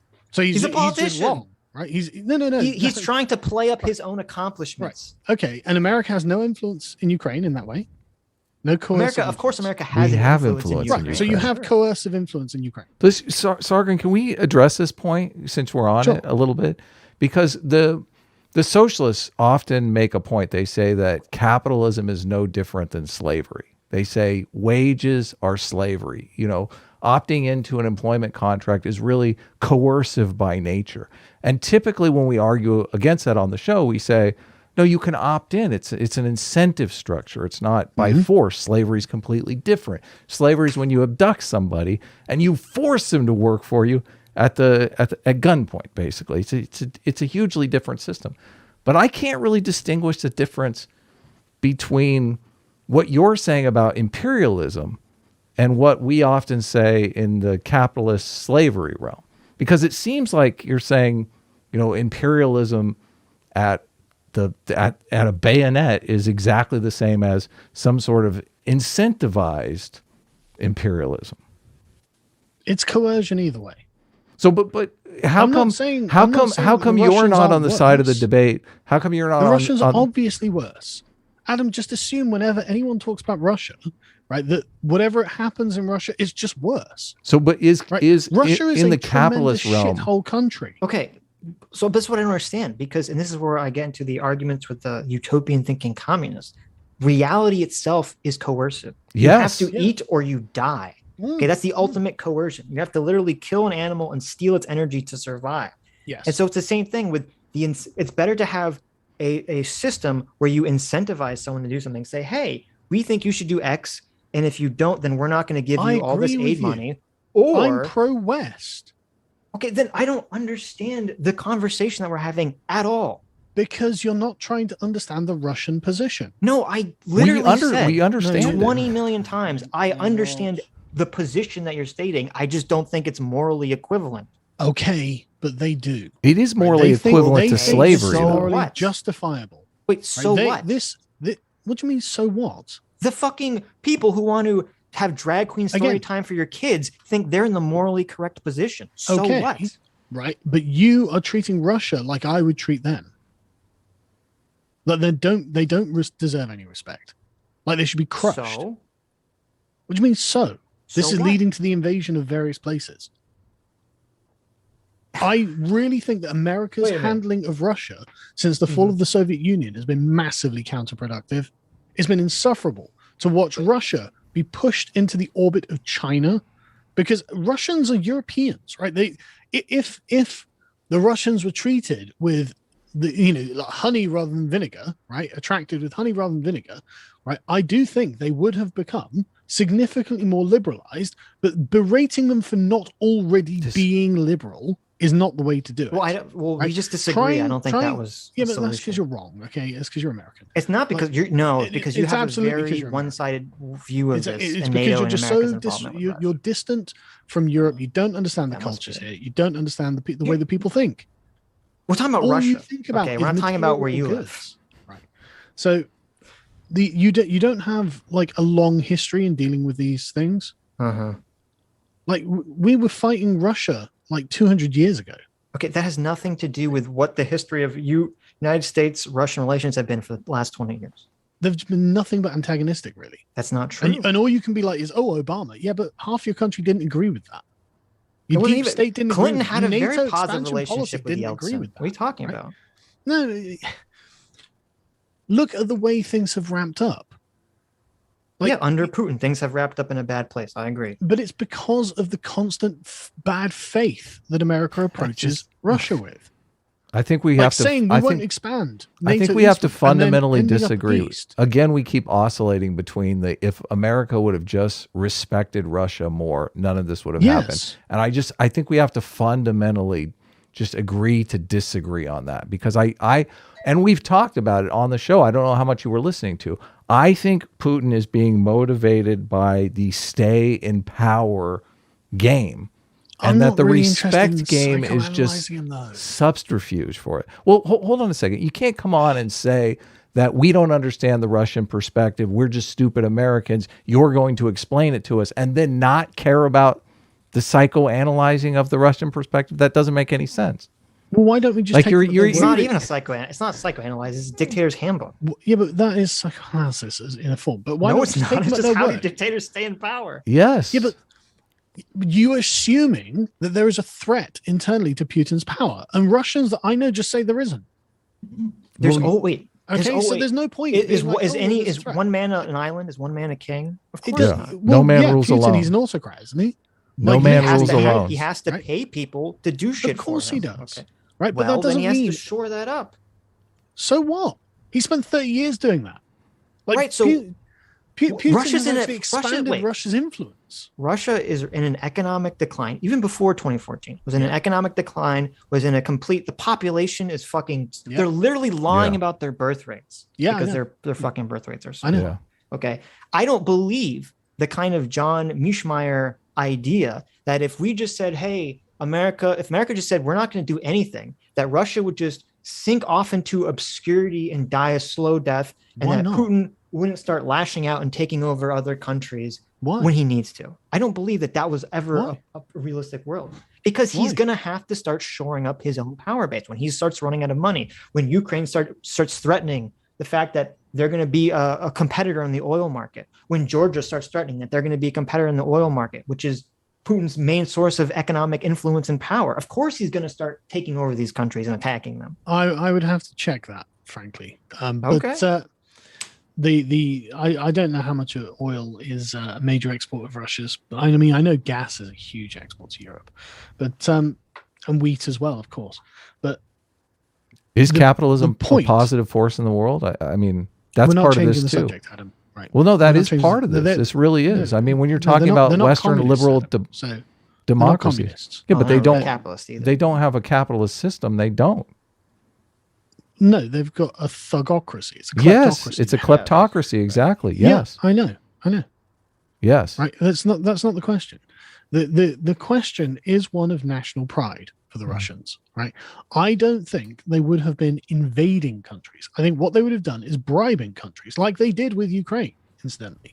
There are examples of them doing this. And this is basically just the American model, right? Well, but just from the Russian perspective. I'm bringing up the capitalism thing because it is a source of national pride. When your country is destitute without economic power, of course you're going to lose national pride, but that's like a meritocracy argument. Yeah, but with the bribing thing. So in 2014, or 2013, when Russia starts bribing Ukraine, the Ukrainian, and it works on Yanukovych, the Ukrainian people like lose their fucking shit on it. They lose their mind over it, and they protest, and that's what leads to him getting ousted of power. You know, the United States didn't come in there and remove Yanukovych from power or anything like that. Again, this was their decision. I'm not saying they did. We don't like our corrupt politicians. I know. Right. But the problem is that the last 30 years have been Russia getting more and more desperate. Yes, because of mismanagement by Putin. Putin has had his boot on the Russian people for the last 20 years. It's a kleptocracy. It's a kleptocracy. So saying Putin, right, who would you replace him with? Well, listen, you can't even have that conversation. You literally got nowhere, right? Listen, I'm not. That's not my decision to make. I think even fucking Medvedev would have been a better president than Putin. I don't know, but we basically would have to accept that Russia is run like this. Why do we have to accept that? Because it's just the way Russia is. No, I can accept it. It doesn't mean a strong civil society like the West does. Okay, we didn't have a strong civil society at one time. Yes, either. we did. No, there's never been a time where England and America haven't had strong civil society. This is the weakest our civil societies have ever been. It was a monarchy at one point. What are you talking about? Oh, Adam. That's no different. That is no different than an autocracy. Oh, I swear to God, you're trolling me. How is it any different? You're getting his British sensibilities up. No, it's more that like listening to Americans. There was a before a Magna Carta and an after the Magna Carta, correct? It was a monarchy both times. Okay, well, pluralism, expanding a period of republicanism. Expanding political power to the population unleashes economic power, and economic power is what makes countries respected and powerful around the world. Putin has never unleashed that in his population because it's a kleptocracy. Well, I don't know. I mean, I think that there was a significant increase in standard of living under Putin in the 2000s to like 2010s, wasn't there? From the Soviet Union, yes, he managed to save them, but they have been stagnant for the last 20 years. They're in danger of being Venezuela because so much of their economy runs on the price of oil. Yeah, and I don't doubt that, like, repeated sanctions don't help, right? But this is the problem, is that we are expecting Russia to be something that it's not and punishing it for not being that thing. Now, I'm not saying Russia's good. I'm not saying Russia should invade anything or anything like that. But I do think it is a predictable consequence that if we continue treating the Russians like this, that this is the result we get. And it seems that we could have engineered the situation through more savvy diplomacy to simply not have had this consequence, but that would mean that the American empire doesn't continue expanding eastwards. Well, that doesn't seem that unreasonable to me. And it seems to be ideological on the American perspective, as in we want everyone to live under a liberal democracy. For that, that's the impetus to go forward on that. It's the European perspective. It's not just America. Okay. No, coming out of the Cold War, we had 60, 70 years of the war being on the brink of global annihilation, and Europe and America saying, listen, between us, we've been relatively at peace. We want to have the rest of Europe be at peace. And if there's countries that are coming off the Soviet Union that want to become liberal democracies, which are more stable countries that aren't going to go to nuclear war with each other, then we're going to open up our arms. Okay, but they're not hatchlings. They didn't just pop out of nowhere. They've got histories. And they've got I understand, and they all changed, apparently. Whatever their history was, they all changed and accepted living under Western democracy system. And one of those is with Russia. And so being aggressive and belligerent about it is going to engender a reaction from the Russians, right? And so that's something you have to consider. And if you don't consider that, what you're saying is the Russians don't matter. And if they do anything, we're going to go to war with them. But the thing is, what we've seen is that America actually isn't going to go to war with the Russians over Eastern Europe. So in a way, you're kind of selling these people up the fucking river, right? The problem is when you say we're being belligerent to Russia, okay, and what that translates to is to saying we can't have countries near Russia adopt non-Russian ways of thinking and behaving. Totally. They can't enter into the American sphere of influence. Yeah, I agree. It's not America. It's European. It is America. It's America's. NATO is America's project. Why did underpinned by America? How did Europe have the ability to nix what George W. Bush wanted if it's just America? I'm not saying it's an autocracy, if that's what. Well, that's what you're kind of implying. No, it's your sphere of influence, right? It's your imperial presence in the world. Is America and Europe the same thing?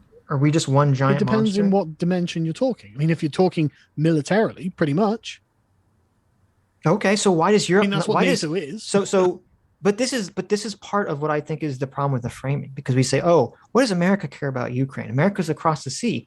It's not just America that cares here. It's Europe, and they're right fucking there too. They're on the other side of that border. Yeah, but the European Union is an expansionist imperial project of its own. It's got dreams of world empire of its own. Okay. There are documents in the European on the European Parliament's website that you can see how they're planning to form a European army to project power into Africa and Asia. It's like, no, you fuck nuts. That's a terrible idea, right? Is that army a security force, or is it for imperialistic purposes? I'm quoting them.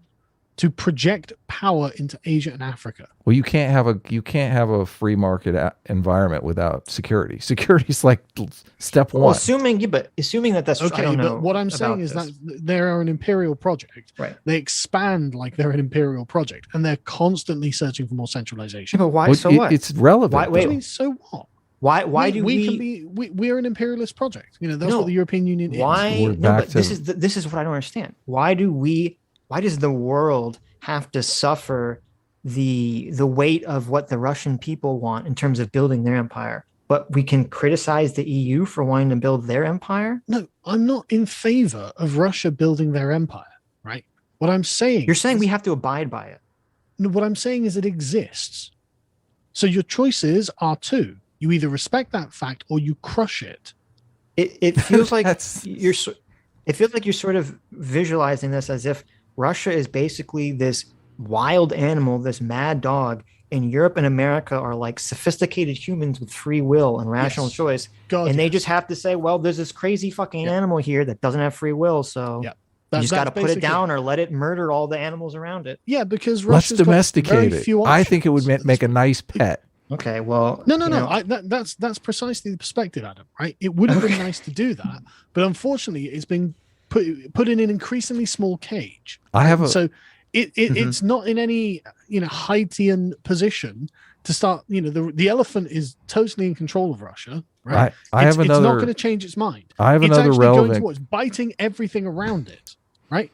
And it's like, look, if you just not put it in such a small cage, maybe it wouldn't be biting everything. And the thing is, it's really easy for us to be like, oh, look at that evil dog, because we're the ones with the world empire. We're the ones with all of the wealth and influence and the prestige of being. Why do we have that wealth and influence? It doesn't matter. It doesn't matter. Carl, I want to ask an objective question. It doesn't matter. Carl, I want to ask. I'm not Carl, let me argue that Russia has a better fucking system. I know. Adam. Okay. That I'm not arguing that. I have a variation of that question. I want to ask: do you think people in general would rather live under a capitalist system or a socialist system? Oh, I think they'd rather have belly rubs and head pats. whatever you think. So you don't think the population? You don't think the population has one system would be more advantageous to the population? Look, there's a rabid dog biting everyone. We could have prevented this. Okay, if you don't want to answer the question, you don't have to. Adam. No, but I think framing, man. The rabid dog cannot be prevented from biting everyone. It's in its nature. It's the scorpion and the frog. It's in its fucking nature. Okay, I shouldn't have said rabid then. I should have said the caged dog. Okay. We could domesticate the dog. Yeah, we could have done. Capitalism is what domesticates the dog. To domesticate the dog, basically, and you can find loads of foreign policy analysts who would say, look, there is actually a good reason to not try and incorporate Ukraine. There's actually a good reason for America not to be meddling there. And in fact, that might well have prevented a lot of this problem. There are lots of these foreign policy analysts, and no one wants to listen to them because this is Russian talking, but this is pro-Russia. It's like, well, I mean, I guess when everything has been so anti-Russia for such a long time, giving Russia a modicum of sympathy sounds like being pro-Russia. So when in, I think it was 2008 or whatever, when Yushchenko, the current president of Ukraine, approaches EU and they talk about setting up this, favorable trade deal, and then and the EU says, okay, here's like the pathway to do that trade deal. And then 2011, when directly asked about this, Medvedev says, Ukraine's a sovereign nation. They can make their own decisions about this. It will affect relationship with, our trade relations, but they can make their own decision. We're not their keeper. Okay. So everything seems to be on board. And then when Putin becomes president, he says, fuck you. You're not having this trade deal with EU. Mm-hmm. They just have to abide by that. That's the dog being caged in. Well, what are you going to do about it? You say, fuck you, no. Okay, now it's war. So you don't respect it, so you're going to war. Okay. So that's war. Okay, then you're going to... That's Ukraine's choice. Right? They decide to go to war with Russia right now. Yeah, but that's what's happening what right you're now. saying is that you are okay with America going to war with Russia over this, right? No, I don't want to nuclear war. Look, I'm not even against the idea of America enforcing its global hegemonic decisions. Right? If you're going to make them, fucking make them. Right? But Biden has led them totally up the path. Right, Zelensky is currently going around all the world leaders going, look, could you please go to war with Russia because we're getting fucking pasted, right? And they're not going to. They're absolutely not going to, because this was an adventure, essentially. This was like a speculative expansion of the Western sphere of influence. No, it's because going to direct war with Russia is not a feasible option. That's why. Why is it not? Because no one wants a nuclear fucking holocaust. Then you shouldn't have been in Ukraine. Okay, so we just say that's what. So what's what you're saying? Because yes, that's what the Russians are saying. No, but that's what you're saying. You're saying if a nuclear power wants to do something, everyone just has to say, "Oh, whatever, let them do it," because they're a nuclear power. It depends what it is. Well, but why? Why is it as long as the because that's how cost is not geopolitics works, man. No, because as long as under the framework you're laying out, as long as the cost does not mean nuclear holocaust, that's always the better choice to make. As long as that's Russia's up the ante. And are we allowed to? Are we at least allowed to argue against it with our words? Is that of course? Russia invading Ukraine is horrible. It's bad, right? But acting like this is like nothing to do with America's influence is just wrong. And it's a lie. It's not true. It has to do with America's influence and that America exists and Ukraine wants to be more closely aligned with EU borders, and America. Yes. Right? That's the problem. It's expanding its cultural influence because its cultural influence is successful. People like it. Yes. Yeah. Very successful. Sure. It's successful. Yeah. And you're not prepared to enforce it. We're not prepared. Yeah, we don't have to enforce it. You got to understand. You do, otherwise Ukrainians die. But you don't care about Ukraine. No, the option here is that you're saying that the EU should have told Ukraine to fuck off. They said, listen, we don't, even though Russia currently is saying it's okay for you to have trade relations with us, okay, the fear of a nuclear war is too great for us to even consider having a trade deal with you, so no, fuck you. Well, look, Konstantin Kisin thinks that Putin absolutely would use nukes if he felt he needed to. Yeah. And they've upped the ante to hot war, right? They're literally sending in hundreds of thousands of men, tanks, and they're going to take the capital probably fairly soon, right? Like they have upped the fucking ante. They're saying, look, we're not going to play soft diplomacy anymore. You've gone far enough as far as we're concerned.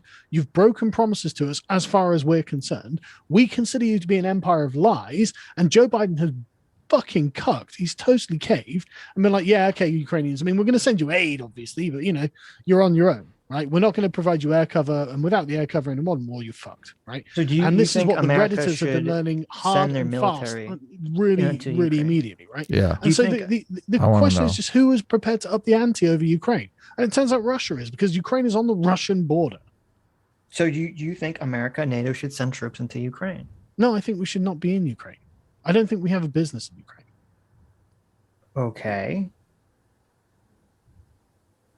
So just let them fall under Russia's control, basically. They've always been under Russia's control. Mm-hmm. So let them continue to not have their own decisions. Yes, because otherwise the power with the most nuclear weapons in all the world is going to enter into a hot war with whoever's challenging that. That's okay. Correct. Then just say that from the beginning. Say we shouldn't do anything because they're nuclear. I have power. Said that. You kept saying that you had some further argument that never got to the bottom of. But we shouldn't be trying to continue to advance up to Russia's borders. They're not like us. We're not advancing to their borders. We absolutely are.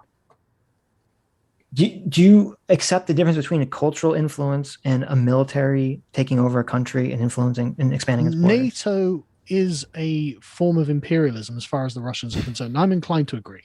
Okay, well, I'm inclined to disagree. Yeah. Okay, well, how? How would you disagree? How is it defense? Like, literally, it's a defense pact that which, if this is the fucking foreign policy question that's always been asked: is NATO prepared to go to war? Is America prepared to go to war over Latvia?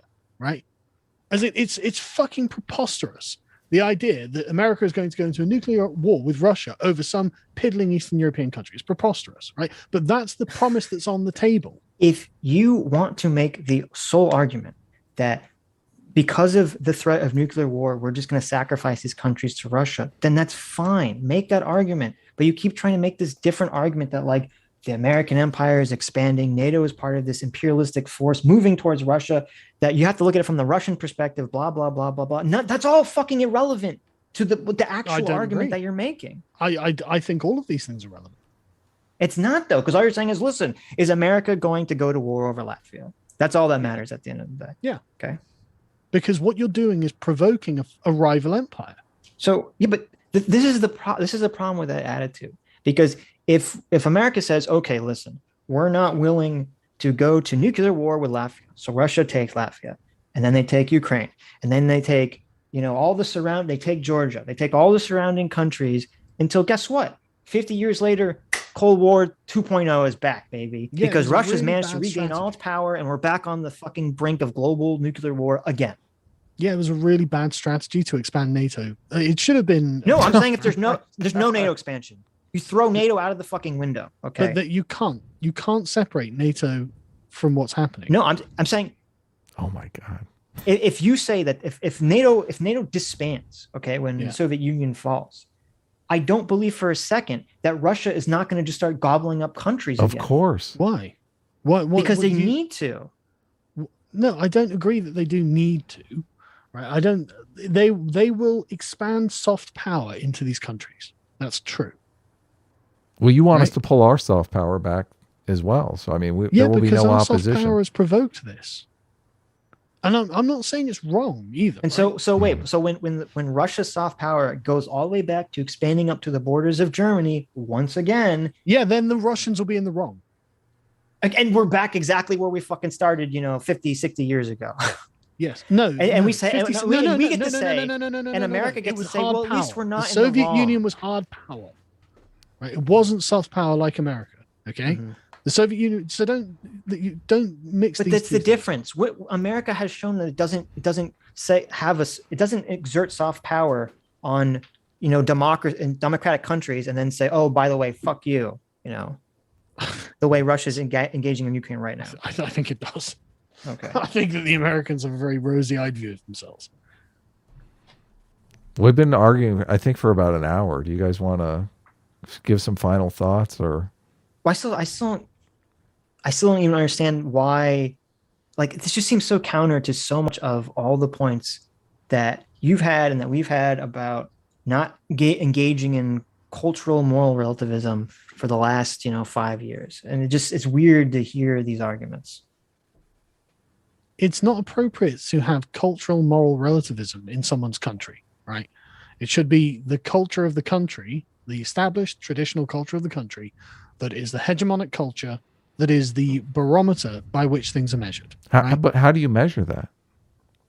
Well, however, in debate, in public opinion, whatever, right? You don't have that in Russia, though. That's literally what Russia's doing. They're saying Ukraine has to be part of our culture. Yeah, exactly. That's the Russian paradigm.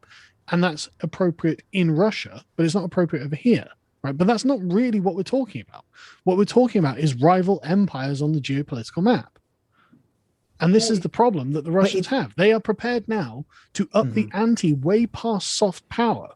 And the Americans have actually folded their cards. They've folded their hand on this.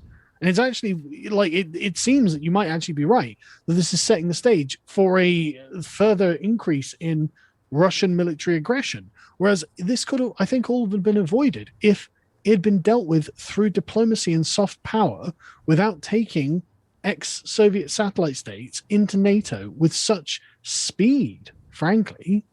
Like, I'm not surprised the Russians feel afraid. Ukraine was not going to join NATO anytime soon.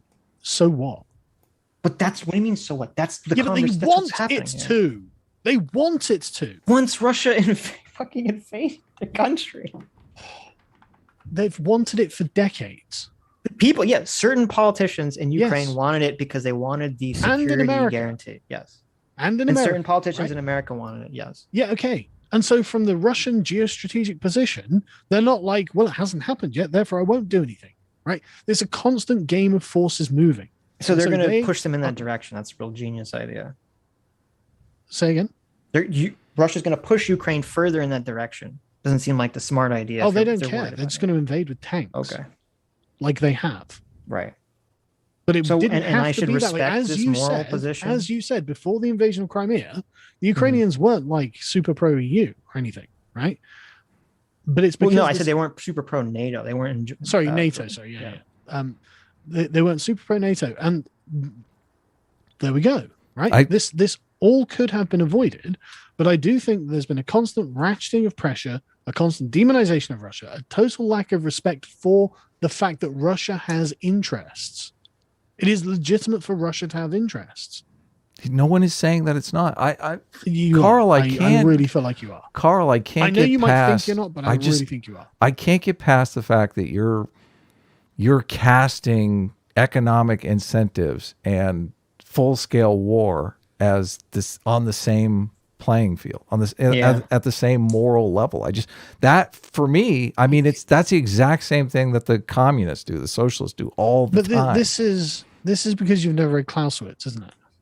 It does. You are the one putting it. Doesn't does he make a compelling argument for why they're the same? Yeah, I mean, maybe the socialists should read that, because the socialists are the ones that are always making this stupid argument. Okay, war is politics by other means. Like, ultimately, the question is who can enforce it, and the Russians are saying we're going to enforce it, and the Americans have said we're not going to enforce it. Yes, but fundamentally, I would rather live in a world, and I feel other people would agree with me, where incentives, while still coercive, were incentives and not, I will kill you if you don't do what I say. It's not slavery, subjugation, oppression. But there are people in the world who do think that way. Yes, I agree Russia, Putin. Yes, that's one of them. That's why that's why we're not on his side. Right. So are you going to go to war with him? If we have to, sure. I guess. We don't have to, right? You say we don't have to yet. It's not up to us. If the Ukrainian people, Ukraine is just open for Russian. If the Ukrainian people want to lay down their arms and say, "Okay, we submit to Russian rule," that's their choice to do that. But they decided to fight back. Yeah, right. They decided to fight and die for something they believe in, which I guess is not an admirable position anymore, which is very strange. Ukrainian debate aside, Carl, I can't get over the fact that you're saying. I really want to change the subject on this because I really think this is important, right? Right. No, hang on. But you're saying they're this equivalent. Is what I was saying about you guys. We'll never get past that. No, this is what I'm saying about you guys selling them up the river, right? The American influence, the American hegemony in NATO, right? It's very appealing, and it's saying to them, "Hey, look, you can just join us, and it'll be fine. Join NATO, you know, come closer to our orbit, and everything will be fine." Mm-hmm. And as soon as Russia puts down their foot and uses hard power, you're like, well, you know, it's valiant that you're defending your country. Good luck, lads. That's actually terrible, right? Because I am actually very sympathetic to the that Ukrainians. Argument would be true. In a very hang on. In a very like concrete manner, there is genuine heroism being demonstrated by the Ukrainians, right? And it's kind of sad watching them being the kind of useful idiots of the Americans in this. It should never have come to this. If America or NATO had gone to Ukraine and said, "Hey, if Russia invades you, we're going to have your back. We're going to bring in American and NATO troops in your country." Mm-hmm. And then when Russia invades and we say, "Oh, just kidding," then I would agree with you. That'd be like one of the most fucking morally disgusting actions. Well, ever. I get the feeling that nothing like that was even remotely happened from day one of this conflict. Even when America started giving the Ukrainian military and Ukraine weapons in November, they made it very clear that they weren't going to get into a fucking hot war with Russia. They made it super clear they weren't going to get into a hot war with Russia. But now Zelensky is running around begging world leaders to do it. Of course he is. People are fucking dying. Of course he's going to start advocating for this stuff. Well, no, why would no? I think that he thought that he could rope the West into fighting. I don't know what he thinks, if he can do it or not. Well, I mean, the actions that he's taking indicate to me that he seems to think that he can get the West to fight for him. You're suggesting that he and the Ukrainian people thought that America and NATO were going to land troops in there in case Russia invaded. And I don't think that was ever thought by anyone. I don't know. I think that he was expecting something. I think he's begging for it. So, should I read some super chats? Arms out the fucking ass. It's not good enough. Ostrici for $20 says, much like Spoon debate, talking with Sargon will do nothing if they honestly have the position that NATO, U.S. is just as bad as Russia. There is no way to bridge that divide. Yeah, that's exactly. I mean, that's what I'm saying. That's a retarded comment. That's just a retarded comment. Okay. That's it. Like, no one's saying it's just as bad as. Obviously, it's superior to live in NATO, right? But that doesn't change the fact that Russia exists and it's not a part of NATO. Yeah, well, that doesn't. Listen, I'm making a clear distinction here between slavery and capitalism. And you're basically saying that well, slavery exists, so capitalism is great and everything, but you have to respect the right of the slave owners. Right. And I'm going, no, fuck stop the saying slave slavery, owners. Adam, please. This is not slavery. What is it? What is it when you come in and force your will on people with subjugation? Tanks? Right? That's not slavery. Slavery is something different. Okay, we are not talking about slavery. What we are talking about is geopolitical influence. Right? And you can sit there and go, well, wouldn't it be nicer if? And it's like, yeah, it'd be lovely if. It's incentives. It's incentives versus force. It's very clear. You've shown what is it? The NAP, the non-aggression principle. It's the non-aggression principle versus the tanks. Who cares? It doesn't matter. What matters is what's actually happening. And what's actually happening is that the Americans are not backing up these high ideals with force. And force is the final deciding factor. Yes, that's why they were trying to get into NATO. Right now, we're not obligated to commit any kind of force. Anyway, let's carry on. Philip B. for 1999 says, Sargon sounds like that Caleb writing a poem about if he was his mom. Oh, the suffering. Wait, I don't even, what is he writing? I don't know that. You should read these. I'm a terrible reader, Sitch. Yeah. You're falling down on your job here. I searched Sargon just to go back to the ones. Reverse order. Brando Commando for $20 says Sargon. Sergei Lavrov literally said in 2014 that the reunification of Germany wasn't legitimate because there never was a referendum. Putin literally called other Slavic countries scum and traitors for siding with the West. Yep. Okay. What's that meant to be a rebuttal to? This is what I'm talking about. Like, they view themselves as a people. They view these things as a civilizational quest. But you guys don't understand that. They view other countries turning away from their influence and their ideology as, and I agree with you, as disrespectful and turning away from, the Russian order, and they don't like that. Yeah. Yeah. That doesn't give them any moral weight, right? Whatsoever. Yeah, but you show no respect to it. And it's fine if you don't respect it, but I'm telling you, either respect it or you crush it. Okay. These are your options. And you're like, well, we're not going to crush it. It's like, well, then you're going to get people killed. That's up to the Ukrainian people. If NATO lied, if NATO lied to Ukraine, then I would agree with you. That didn't happen.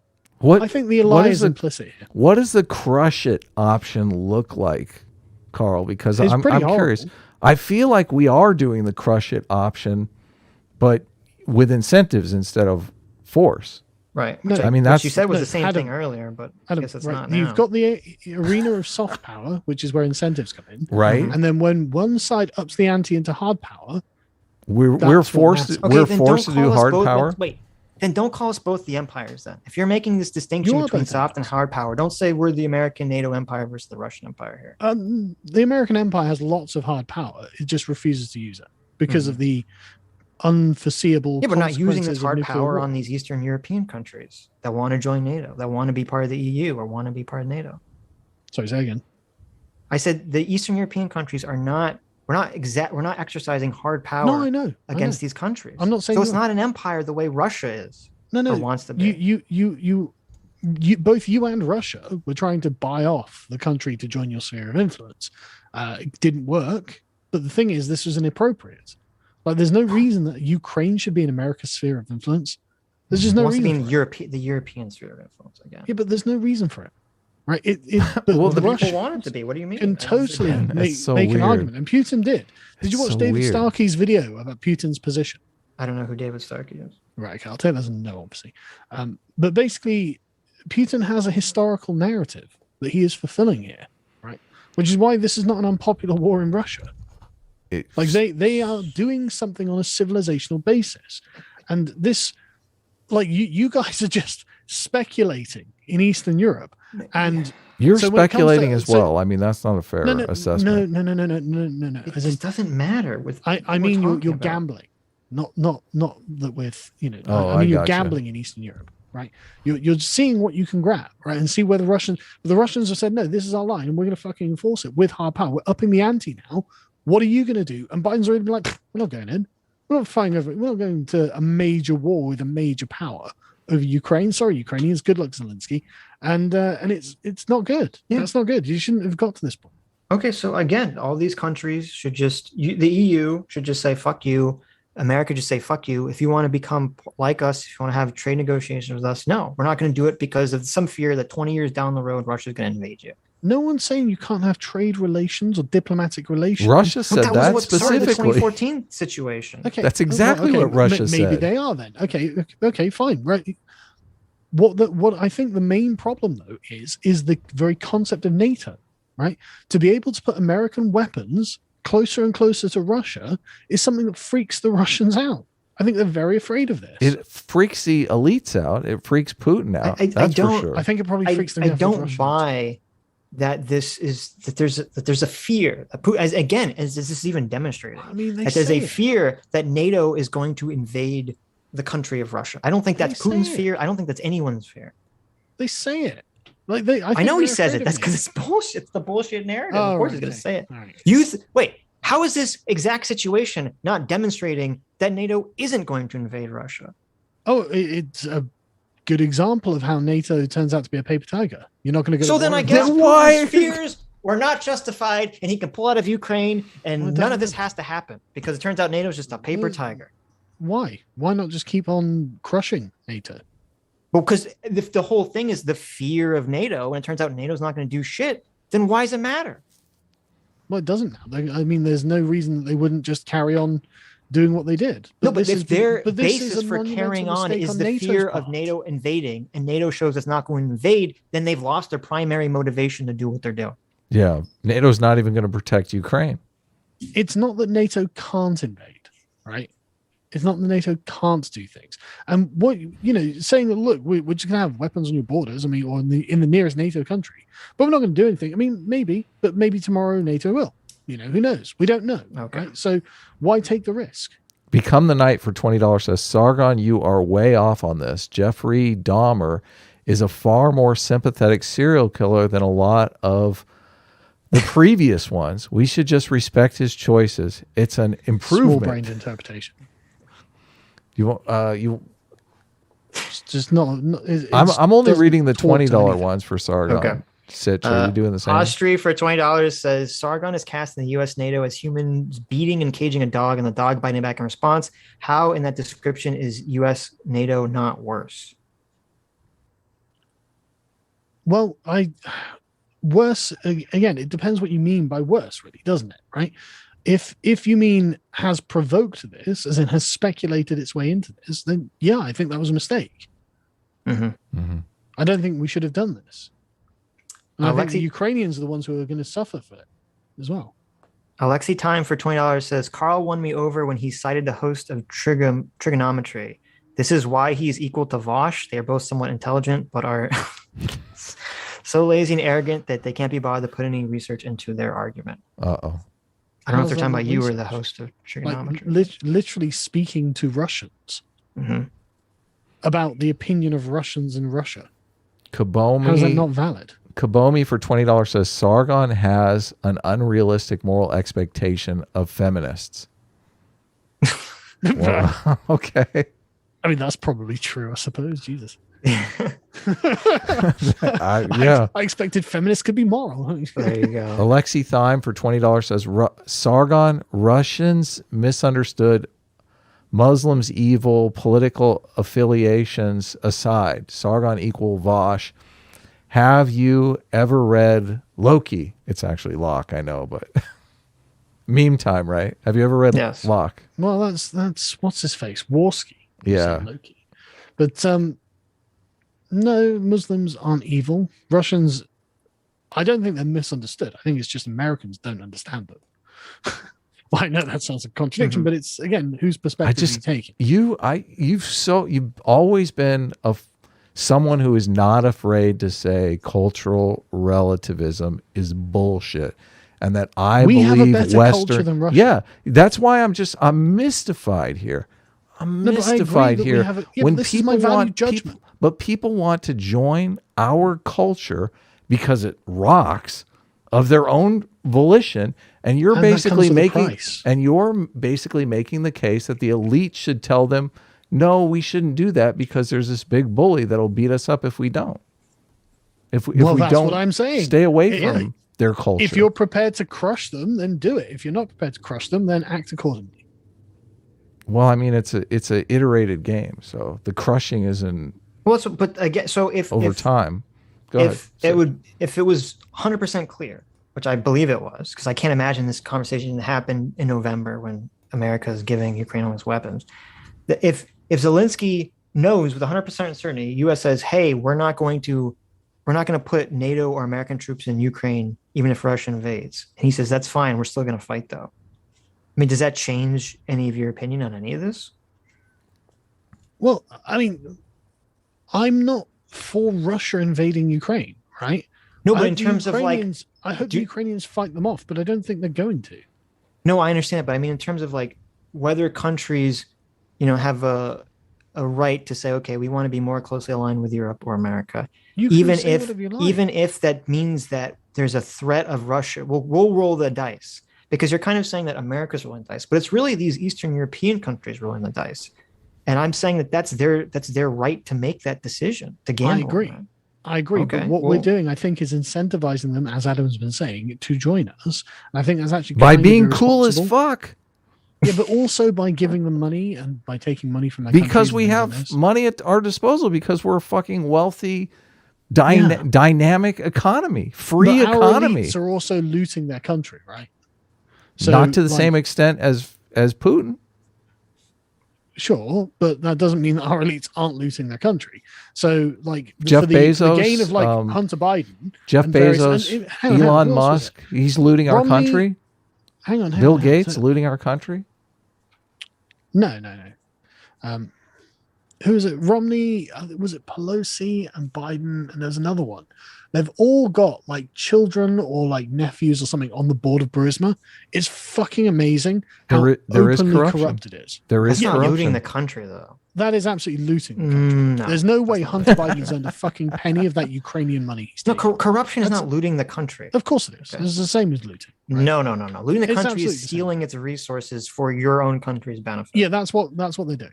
Right. So no way. That's exactly what Burisma's trying to buy. Burisma's trying to buy influence from America and Europe. Okay, that's not the same as America, Europe looting the country. It's the same as Biden and the elite of America looting Ukraine. And I think they've been led up the garden path by a few false promises that have failed to materialize. But we can't prove it because this is all behind closed doors. But there's no other reason that Zelensky would act like he's been betrayed, basically. He's going around saying, "Come on, you've got to close the skies. You've got to save us." Well, why would he think that was going to happen? Dude, his people because he wants. What do you? Yeah, because it's just like I'll tell you why. I talked to my family members who a week ago, 2 weeks ago, I had this exact conversation with my father like a few days ago, where I said, I don't like that the U.S. media is pushing to have a no-fly zone in in Russia, because this is going to spark World War III. And I say this to him last week or whenever I talk to him, and he's like, "Oh yeah, no, I totally agree with you. I think it's totally irresponsible." And then a couple of days ago, I talked to him. He's like completely reversed his position because he's like, "Oh, I see all these videos of all the tragedy and destroyed buildings and blah blah blah." Like that's why Zelensky's doing what he's doing. He's hoping that people will change their mind because they'll look at all the fucking chaos that's occurring. Of course he is, but like I would have thought that someone in Zelensky's position would have been informed enough to know that probably wasn't going to happen, and it seems irresponsible, right? Oh my God, what's he supposed to do? Jump up on the cross and hammer himself in? They are trying to negotiate with Russia. No, but I mean, like, he essentially should capitulate at this point. But to what though? Because negotiation with Russia. Because originally Russia's demands were like insane. Sure, but the thing is, the Ukrainians aren't without a bargaining position, right? Mm-hmm. And so it's not like the Ukrainian army's been wiped out. It's not like they don't have men and munitions or anything like this. And so, Russia may well have like strong demands, but this is what negotiation is. Like, but Ukraine... so far Russia's they've lessened their negotiation terms to just being the exact thing they wanted before they invaded. So they're not really Russia's not negotiating anything. Well, again, like it depends what you consider I think that if Zelensky were to essentially admit defeat at this point, and I'm not saying that's heroic, obviously. He would have to going leave save the more country. lives. Possibly. It's entirely possible. Or he'd probably have to turn himself in, I imagine. But Possibly. And it's entirely possible that Putin would kill him if he did. So, Well, or he'd be in a Russian prison for the rest of his life. Yeah. Probably best to flee.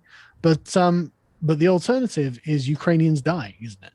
Mm-hmm. So I don't think they're going to win this war, and I don't think America's going to come in. So what's the responsible thing to do here? I don't know, because first of all, I don't trust any reporting about what's actually happening. Yeah, me too. On the ground when it comes to the military stuff. I don't know anything that's happening. So I don't know if anyone does. Really. Yeah, so I don't know if because I would agree with you. Like if I'm Zelensky and it's like just entirely hopeless. Okay, if I'm Zelensky and it's entirely hopeless and we're just getting massacred and we're just delaying the inevitable, hoping that America's going to swoop in and save the day, which is not likely to ever fucking occur, then yeah, I would capitulate. But I don't know if that's the situation.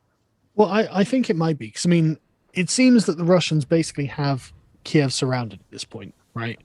And it seems that Zelensky is desperately begging world leaders to get involved at this point. Like, he's done the little tour of, video conference calls with parliaments. I mean, he's doing that from day one, though.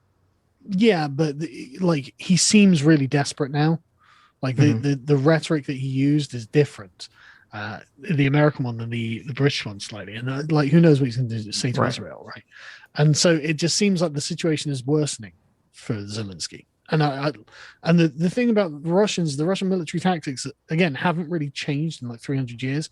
It's just going to be a continual slow grind until the enemy is worn down sufficiently. Like the Russians have never cared about casualties, and I don't think they're going to start now. Right. So it's just one of those things. Where it's like there's kind of inevitable doom about the Russian war machine, and I don't see how he escapes this, right? And unless we're totally misinformed about troop dispositions and stuff like that, but the maps that you see going around are fairly consistent. Like they've got the area above Crimea, the sort of eastern swathe, and then the two pincer movements going down to Kiev. So I'm guessing there's something like that. I think Zelensky's position is pretty untenable. It's just a matter of time. Who knows, though? Dr. Diddler, wrong. Dr. Diddler for $20 says, nope, Japan dismantled their shogun and adopted a parliamentary before World War II because they saw how advanced America was and changed themselves to copy Europe. Try again, Sargon, but without the snobbery and inaccuracy. Yeah, but the reason that they've capitulated to America is because of the nukes. Like they would have had a high-handed approach to themselves. Like they've only just started rebuilding a military, haven't they? Was it better for them though in the long run? Oh, I mean, it's better for everyone, I think. Okay. I think nuking Japan was justified. Triple J for $20 says. You skipped one. Oh, I did. Sorry. Drew Cox for $20 says this conversation would benefit greatly from an understanding of international relations theory. Whether or not you respect a justification is irrelevant. Of course, we wouldn't agree with any justification. I mean, I thought we covered that several times, which is that I understand Russia's position, and I thought we moved beyond that conversation into whether they're morally justified in doing that or not. Yeah. Yeah, but our judgment on their moral justification is kind of irrelevant, though. That's what the person said. That is the moral relativist position. To me, it's like, so what? It's a boring conversation to say, well, I understand. I mean, because I do understand where Russia's coming from, or at least I think I do. And I understand where Ukraine's coming from. So it's like, okay, so do we just not talk about it beyond that because we understand where both parties are coming from?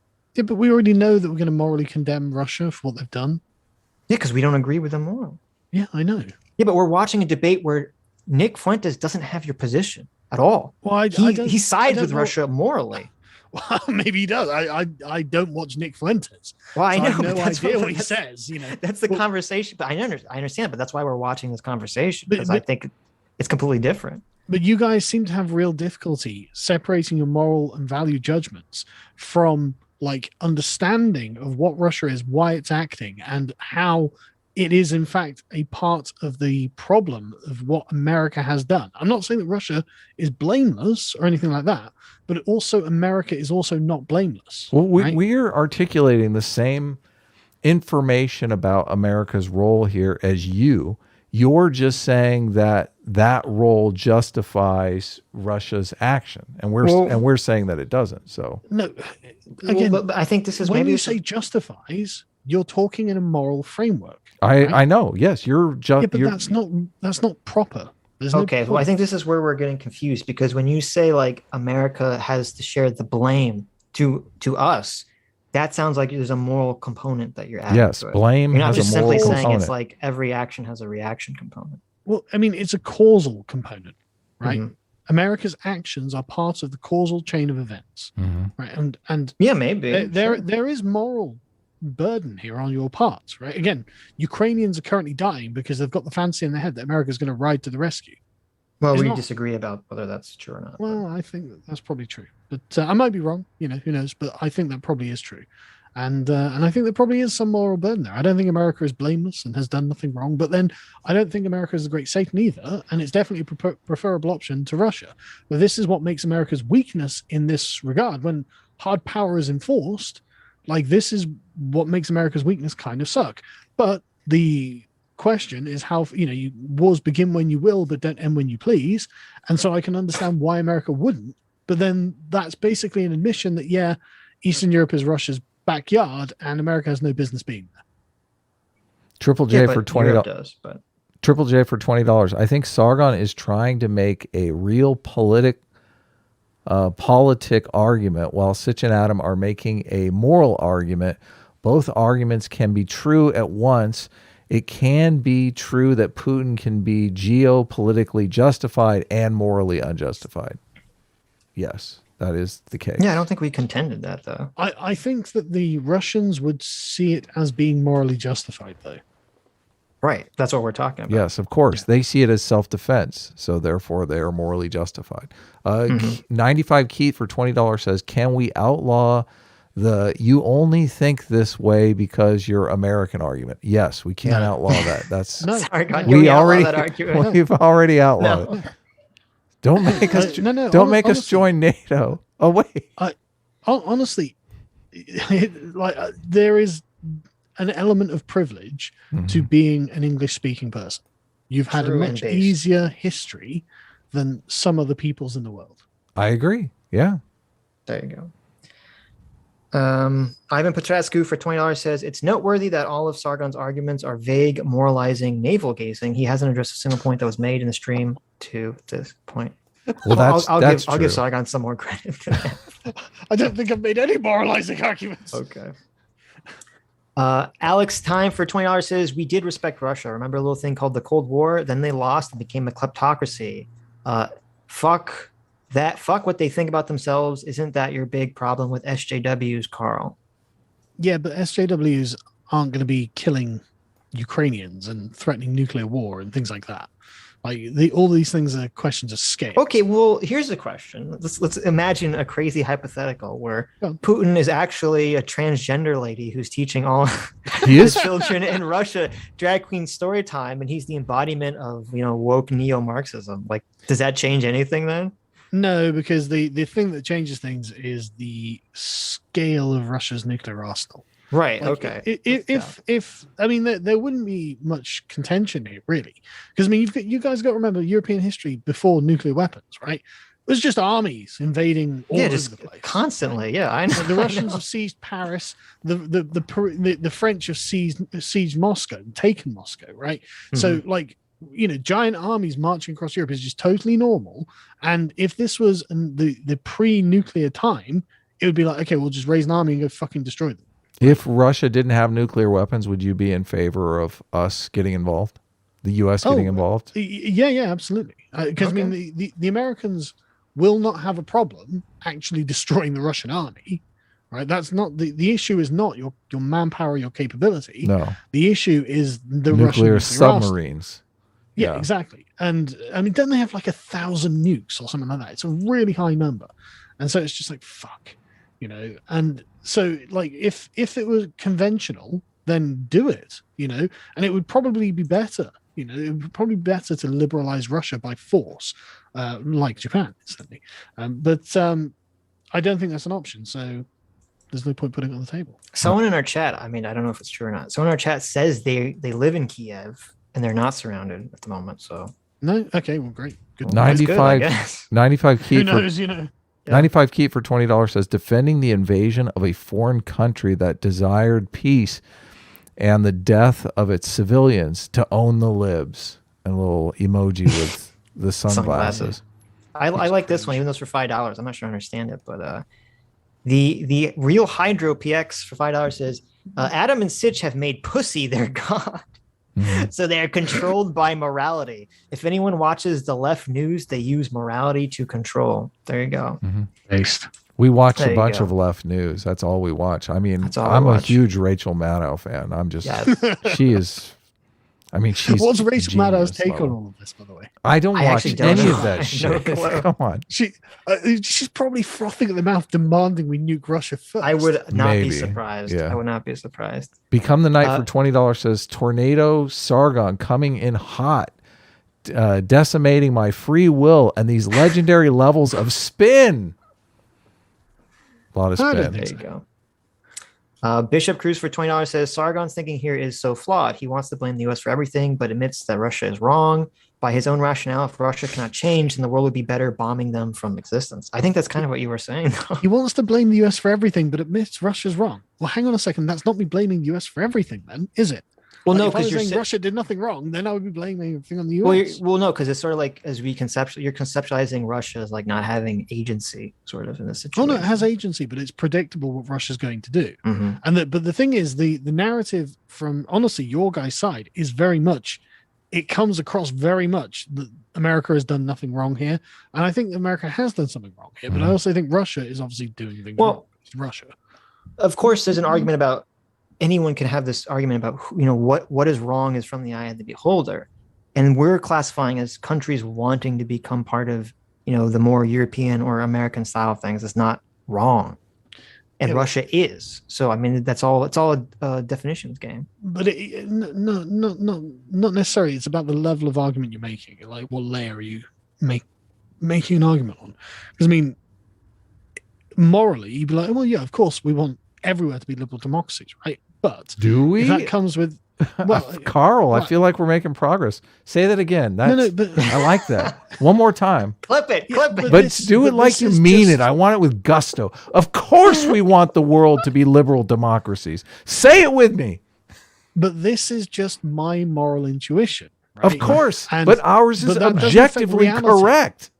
Yeah, but the reality is Putin shelling cities now. Well, probably I don't know if he's actually shelling cities, but he's like, Putin invading another country. This is why. And so my desire for a liberal democracy anywhere has to gel with reality. Do you think the people democracy do you think the people inherently want that over other systems? Because I feel like they do. Yeah. I mean, there are some people like I don't know. I don't really know.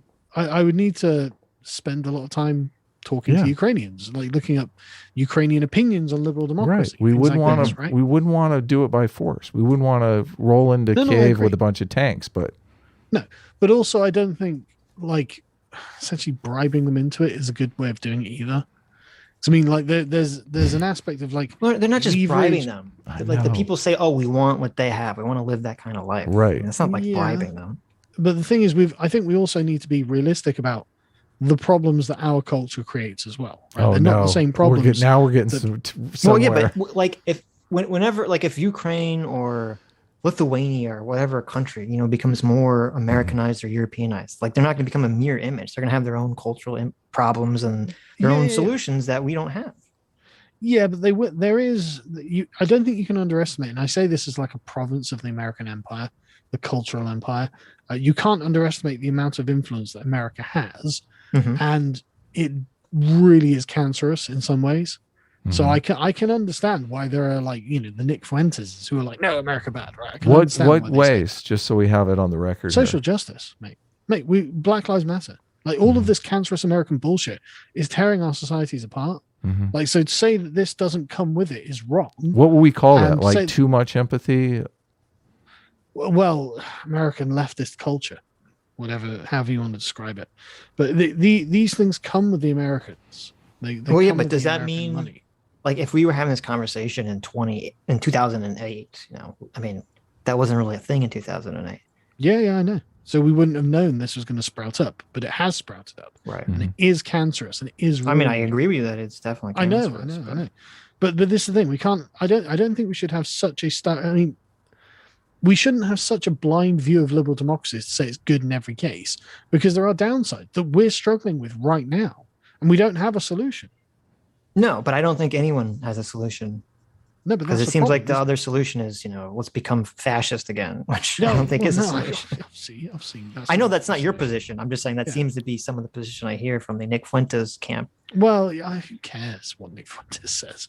Like, I've never watched his shows. I mean, No, that's fine. I'm just saying I agree with you. There's this issue. There's this problem with the woke shit and communism spreading up in liberal democracy. I just haven't heard a reasonable solution from anyone yet that isn't just like tear it all down.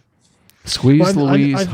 Just as a quick thing, I think this is why I think it's worth actually reconsidering conservatism. Like there is actually value in it, and it can actually form a moral bulwark against social justice.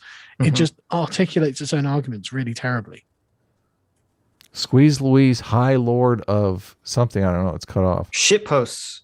High Lord of Shitposts for $20. Says the real solution to the Ukraine crisis is for America to go full Rome and subjugate all of Russia. It's especially win-win if for Sitch, because then we'll have a state even worse than Florida. We can all mock. Yeah. Well, this is what Patton wanted to do, wasn't it? Just have it out with the Russians after defeating the Germans. There you go. They should have done it, really. Myron Phillips for $20. Unleash the elephant, Adam. Sargon is saying, don't provoke scary Russia. You might make the mean man angry. It's too late for that. I'm trying to work better on my elephant, but Sargon and Sitch, I mean, both of them got really triggered. And I was kind of calm, cool, and collected. Listen, I don't... I feel bad. I like Sargon. I really actually liked our conversation. I thought it was interesting. So I apologize that it got so heated throughout the conversation. It's my fault. I came in hot-headed. Yeah, you kind of did. But the thing is, I've been listening for like an hour to you two being American. I'm like, oh, fuck's sake. Listen, America's the greatest country that's never done anything wrong in the history of it sounds like sour grapes. You're just mad that we broke away from your empire so many hundreds of years ago and became better. And that's why I'm pro-America, right? But there are times and places where a bit more of a nuanced and broader opinion is welcomed. That sounds like commie shit to me. Okay. Yeah. Nuance. So I know Counterpoints was like dying to come in and yell at you. I don't know if you want that or not, but well, it's midnight and I gotta go to work tomorrow. And we got a bunch of other stuff to do too. We can do you have more? Are we all caught up on super chats? I don't know. I think you were reading from the top. We're not caught up, but let's do them so we can get so Sargon can get out of here. Yeah. Rob Walker for $20 says Sargon is totally right here. What we know we will do does not matter. Russia's views and interpretations are what drive their actions. If they feel scared, they will act in their interest. Yeah. The Justice 35 for $20 says Sargon is just a modern Chamberlain. Quote, peace in our time, and Putin just wants his Libstrom.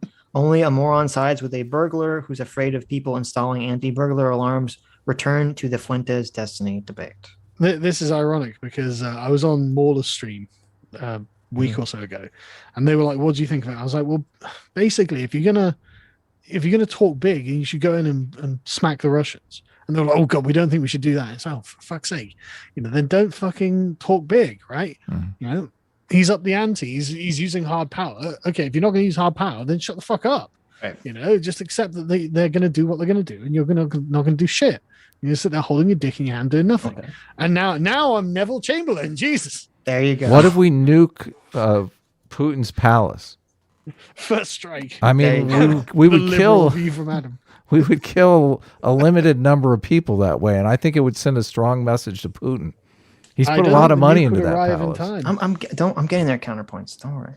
Vosh fan for 30 Canadians says Sargon saying the options are 1, start the nuke war, 2, let Ukrainians die fighting impossible odds, 3, NATO agrees to stop expanding, or 4, Ukraine surrenders and returns to Russia equals no more deaths. That's it. Pick one of those. Yeah, that's basically it. The expert layman for $20 says, if you've ever had to deal with an abused animal, when that's aggressive and easily provoked, you have a hard decision to make. Grant it considerable leeway or put it down. There is no middle ground. Yeah. I guess that was your argument. Yeah. And man, I'm telling you, man, like it must have really sucked to be Russia for a long, long time. Right. Really, I'm genuinely sympathetic to what the Russian people have been through. Like, and I actually don't begrudge them the national pride. Like, I think there is pride in having endured what Russia has endured. Why are you conflating, or maybe not you, but just people in particular, why are people conflating our position in just understanding and analyzing it from what I admit is a moral perspective to advocating us sending troops in? I mean, it seems that moral imperatives demand action. Is that it? So but I mean, we're giving them billions of dollars, training, weapons. I mean, does that count for nothing? And it's not that it doesn't count for nothing, but it's obviously insufficient. Mm-hmm. Well, we don't know. I mean, again, we don't know yet. Really. Well, sure, we don't. Again, all I can go from really, I think the most telling thing is Zelensky looking desperate. So, well, I mean, did you see Putin's last speech? He was kind of coming off way different than he did at the beginning of the conflict. I haven't actually had time to watch it. The stadium one, right? I've only seen clips of it. Yeah. His everything is different. His tone, the way he looks, you know. I'll watch it tomorrow. I haven't had time to watch it yet. Counterpoints for $20 says, why was integration with Russia not possible? Why could Russia not achieve the same goals with diplomacy? Are liberal principles local or universal? And if they're local, why can't they be promoted universally? It's a big question. I don't know.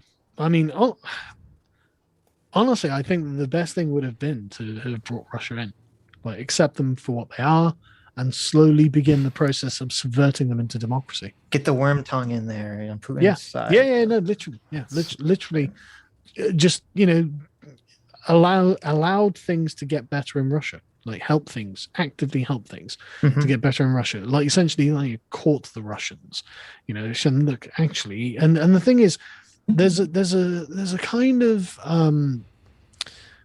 brotherly way that this could have been done. We can be like, okay, fellow Europeans, you've been oppressed by the evil communists, but you can join your European brethren in the realm of this thing.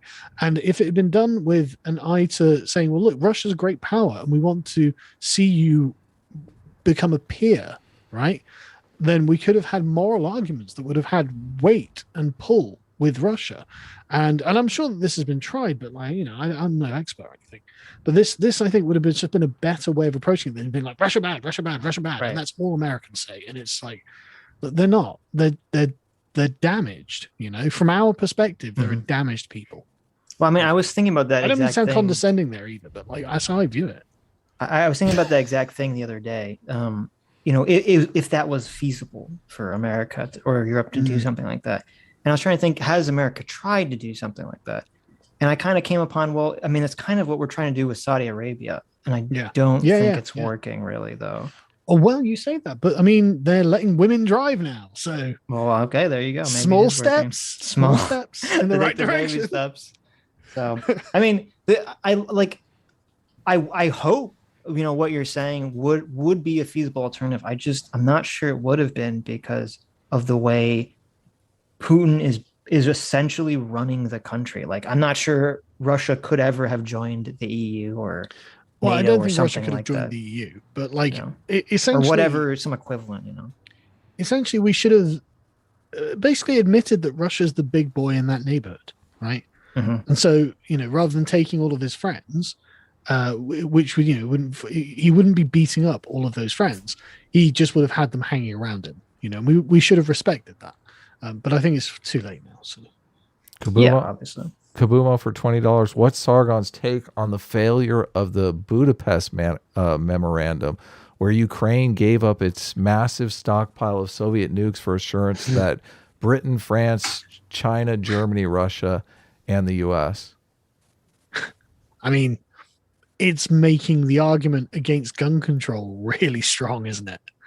Well, they had the financial incentives were against them. Nukes are very expensive to maintain, and they actually But also, had you had nukes, you probably wouldn't have been invaded. So. Right? Yeah. After this, no country is ever going to give up its nukes. Totally. I don't think it's wise. Hippo-sized cat. Go ahead. Oh, Marfin for $5 says, Sargon, we already tried to bring Russia into the fold with the former president Boris Yeltsin, but Putin took control and rejected closer U.S. relations. I mean, that's my understanding of the situation. I think it's about on people's terms. I think there are certain terms that America demands that perhaps shouldn't have been it's always made. America's fault. No, I'm not. No.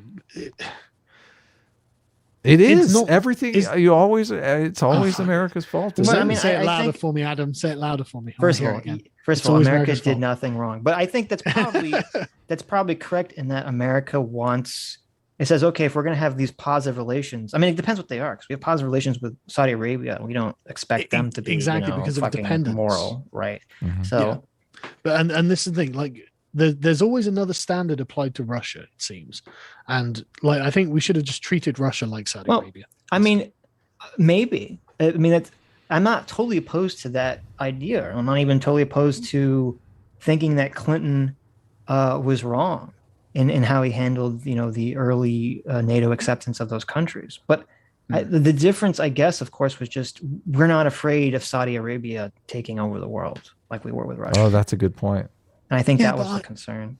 I think that Russia's a dying empire. Like it's like, I mean, the sort of vital statistics of Russia. It's deeply unimpressive. Like I just don't see how they could conquer Europe. I just don't see how they could take over the world. I just don't. Well, if they took over, I mean, if Russia, for the last 20 years, so imagine NATO didn't exist, and they started soft powering or hard powering, taking back. All of Eastern Europe up to Germany, up to wherever EU starts. I mean, I don't think they would be a dying empire right now. Maybe, but I don't know. The problem that I think the entire West has is that it's a dying empire as well. Shame. No. Honestly, I'm put very much in mind of the Roman Empire and the Sassanid Empire at the eve of Islam. All right. Well, you're just basing that off of the birth rates? Not just the birth rates, just like economic stagnation, cultural decline, like a general listlessness. Like, I mean, the economy was exploding pre-COVID, so I don't know if that's. Say again? Pre-COVID, the economy was blowing up. We weren't really in economic stagnation. I think that our way of measuring that isn't accurate, really, because like house prices are through the fucking roof. Real wages have been stagnant for a long time now. Oh man. So like, if we're, it depends. Like wealth inequality is a real problem. We got a Bernie bro here. I love it. Thank you. Thank you, Carl. It's not that they're wrong on these things, right? And I think these aren't the signs of healthy civilization. So like business centralization was increasing before COVID, and then boom, massive. The neoliberal economic way of running things is definitely needs to be fixed and exactly. And so I think that we're a kind of exhausted empire as well. It's just that they're weaker, and so if when the forces of Islam rise up, not Islam, but whatever represents the Mohammedans in this analogy, something new comes along that no one expects and just starts conquering. We're gonna find it difficult to resist, I think. Hippo-sized cat, the most dangerous of all predators, for $20 says Sargon's argument is that America, Kyle Rittenhouse, provoked Putin, the protesters, when they crossed state lines into Ukraine, Kenosha, and brandished their NATO AR-15. So this is America, Kyle's fault. I still love you, Sargon. I tell you what, I'm waiting for NATO Rittenhouse to start shooting. This is NATO Rittenhouse if he just laid down like Vosh asked him to, submit to the mob, and took the beating. Why you were against Vosh on submit to the mob, Carl? What changed? I'm against submitting to the mob now. It's just you are submitting to the mob. Saying you're not firing any shots. But Ukraine's not submitting to the mob. Yeah, they're not submitting at all. They're fight. But Ukraine can't win this. I don't think. Okay. Is it better to go down fighting for something worth fighting for, or just capitulate? I mean, it depends what's happening. I don't think Russia is an existential threat to Ukraine, right? Russia's not going to annihilate Ukraine. It's not going to destroy Ukraine. It's not going to change it into a fundamentally different country. If they were coming in with like a weird religion and a whole new set of institutions, they were going to train their kids. Then we'd have a conversation. Yeah, okay. Stop strengthening Fuentes' position. Is rooting for Ukraine immoral? No, of course not. Okay. Fondue for $20 says, so Sargon's answer is to give Ukraine nuclear weapons. I can read. I swear I can. I wouldn't have given them up if I were Ukraine.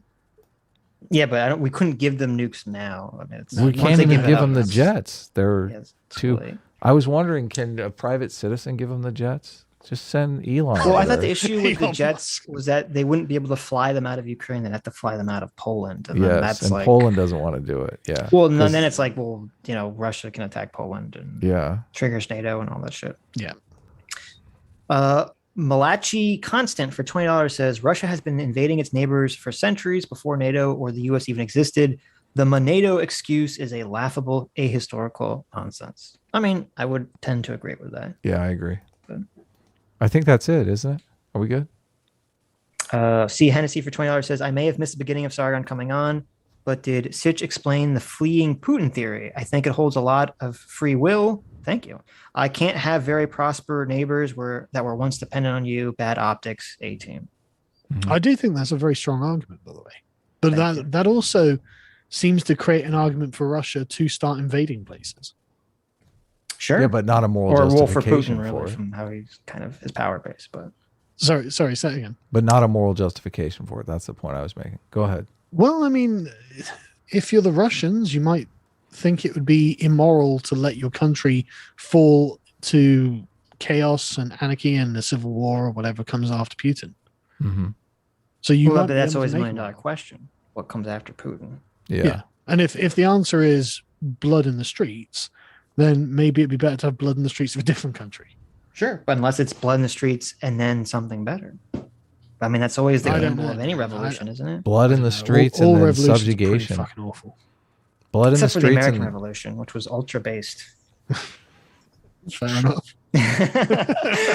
Tricyclotron for $20. No, I agree with you. English exceptionism. I'm with you. Tricyclotron for $20 says Sargon is just the typical angsty proto-American. That's right. Oh yeah. We forgot to call you proto-American. Oh yeah. Okay. Fair. So Bishop Cruz for $20 says Sargon's view of Russia is naive. The assumption that sans NATO Russia would have been happy with former vassals acting on their own volition, NATO or not. Russia has a history of invading nations long before NATO. Well, obviously. Now, no more Sargon super chats. We've got to wrap it up. So go ahead. Sargon. Right. Okay. But no, I'm not saying Russia's a good boy didn't do nothing or anything. It's more a case of limiting the scope of what they do and keeping it soft power. I think would be better than not letting them. Well, we are letting them engage in hard power, but I just think it would have been a more productive way of doing things. Mm-hmm. But I mean, maybe I don't know. We'll never know that answer. Mm-hmm. Yeah, exactly. It's too late there. But yeah, right. So if that's the last one, I'm going to head off. The last one is this. Rico Zorro for $20 says, as an American, I like my morals with cheese, and I'm not ashamed of it. Yeah, I like that. Never be ashamed. If only you had cheese in America, though. Hey, we have cheese. It's just not the American cheese. Okay. It's just imported from other countries because our cheese is a weird plastic film. It's imported from Italy or Switzerland or something. I'll tell you what America dreams about. Okay, we take the better. Dutch cheese is just the best fucking thing in the world. Dutch cheese. Oh yes. So I don't know if what is Dutch cheese? Gouda is the one I like. But they've got a bunch, but Gouda's just so good. It's like creamy and like. Oh, are you saying Gouda, but in some weird British way? Oh my god, Gouda! Jesus Christ. It is. I lived in Germany for 8 years. We used to go to Holland. Apparently, it's pronounced Gouda. Listen, in America, we say Gouda. Okay. Yeah, in America, you say a lot of things wrong. We say everything right because America says it, so it has to be right. Right. Okay. Well, thanks for having me on again. Sorry, I came in so hot. No, it's okay. Thanks. We still love you. Thanks for coming on. I love you guys too. But I will watch next week. I hope some of this sinks in. Mm-hmm. Nah. I feel that we've come to a very productive understanding, actually. Sure. Okay. Big pause from Sitch there. But anyway, thanks for having me on. We've come to a positive understanding. Yeah. Mm-hmm. Thanks for having me on. I'll see you guys later. See you later. Take care, Carl. Take care. Now I have to figure out how to leave this. Yes. Good job kicking Quackademic's ass.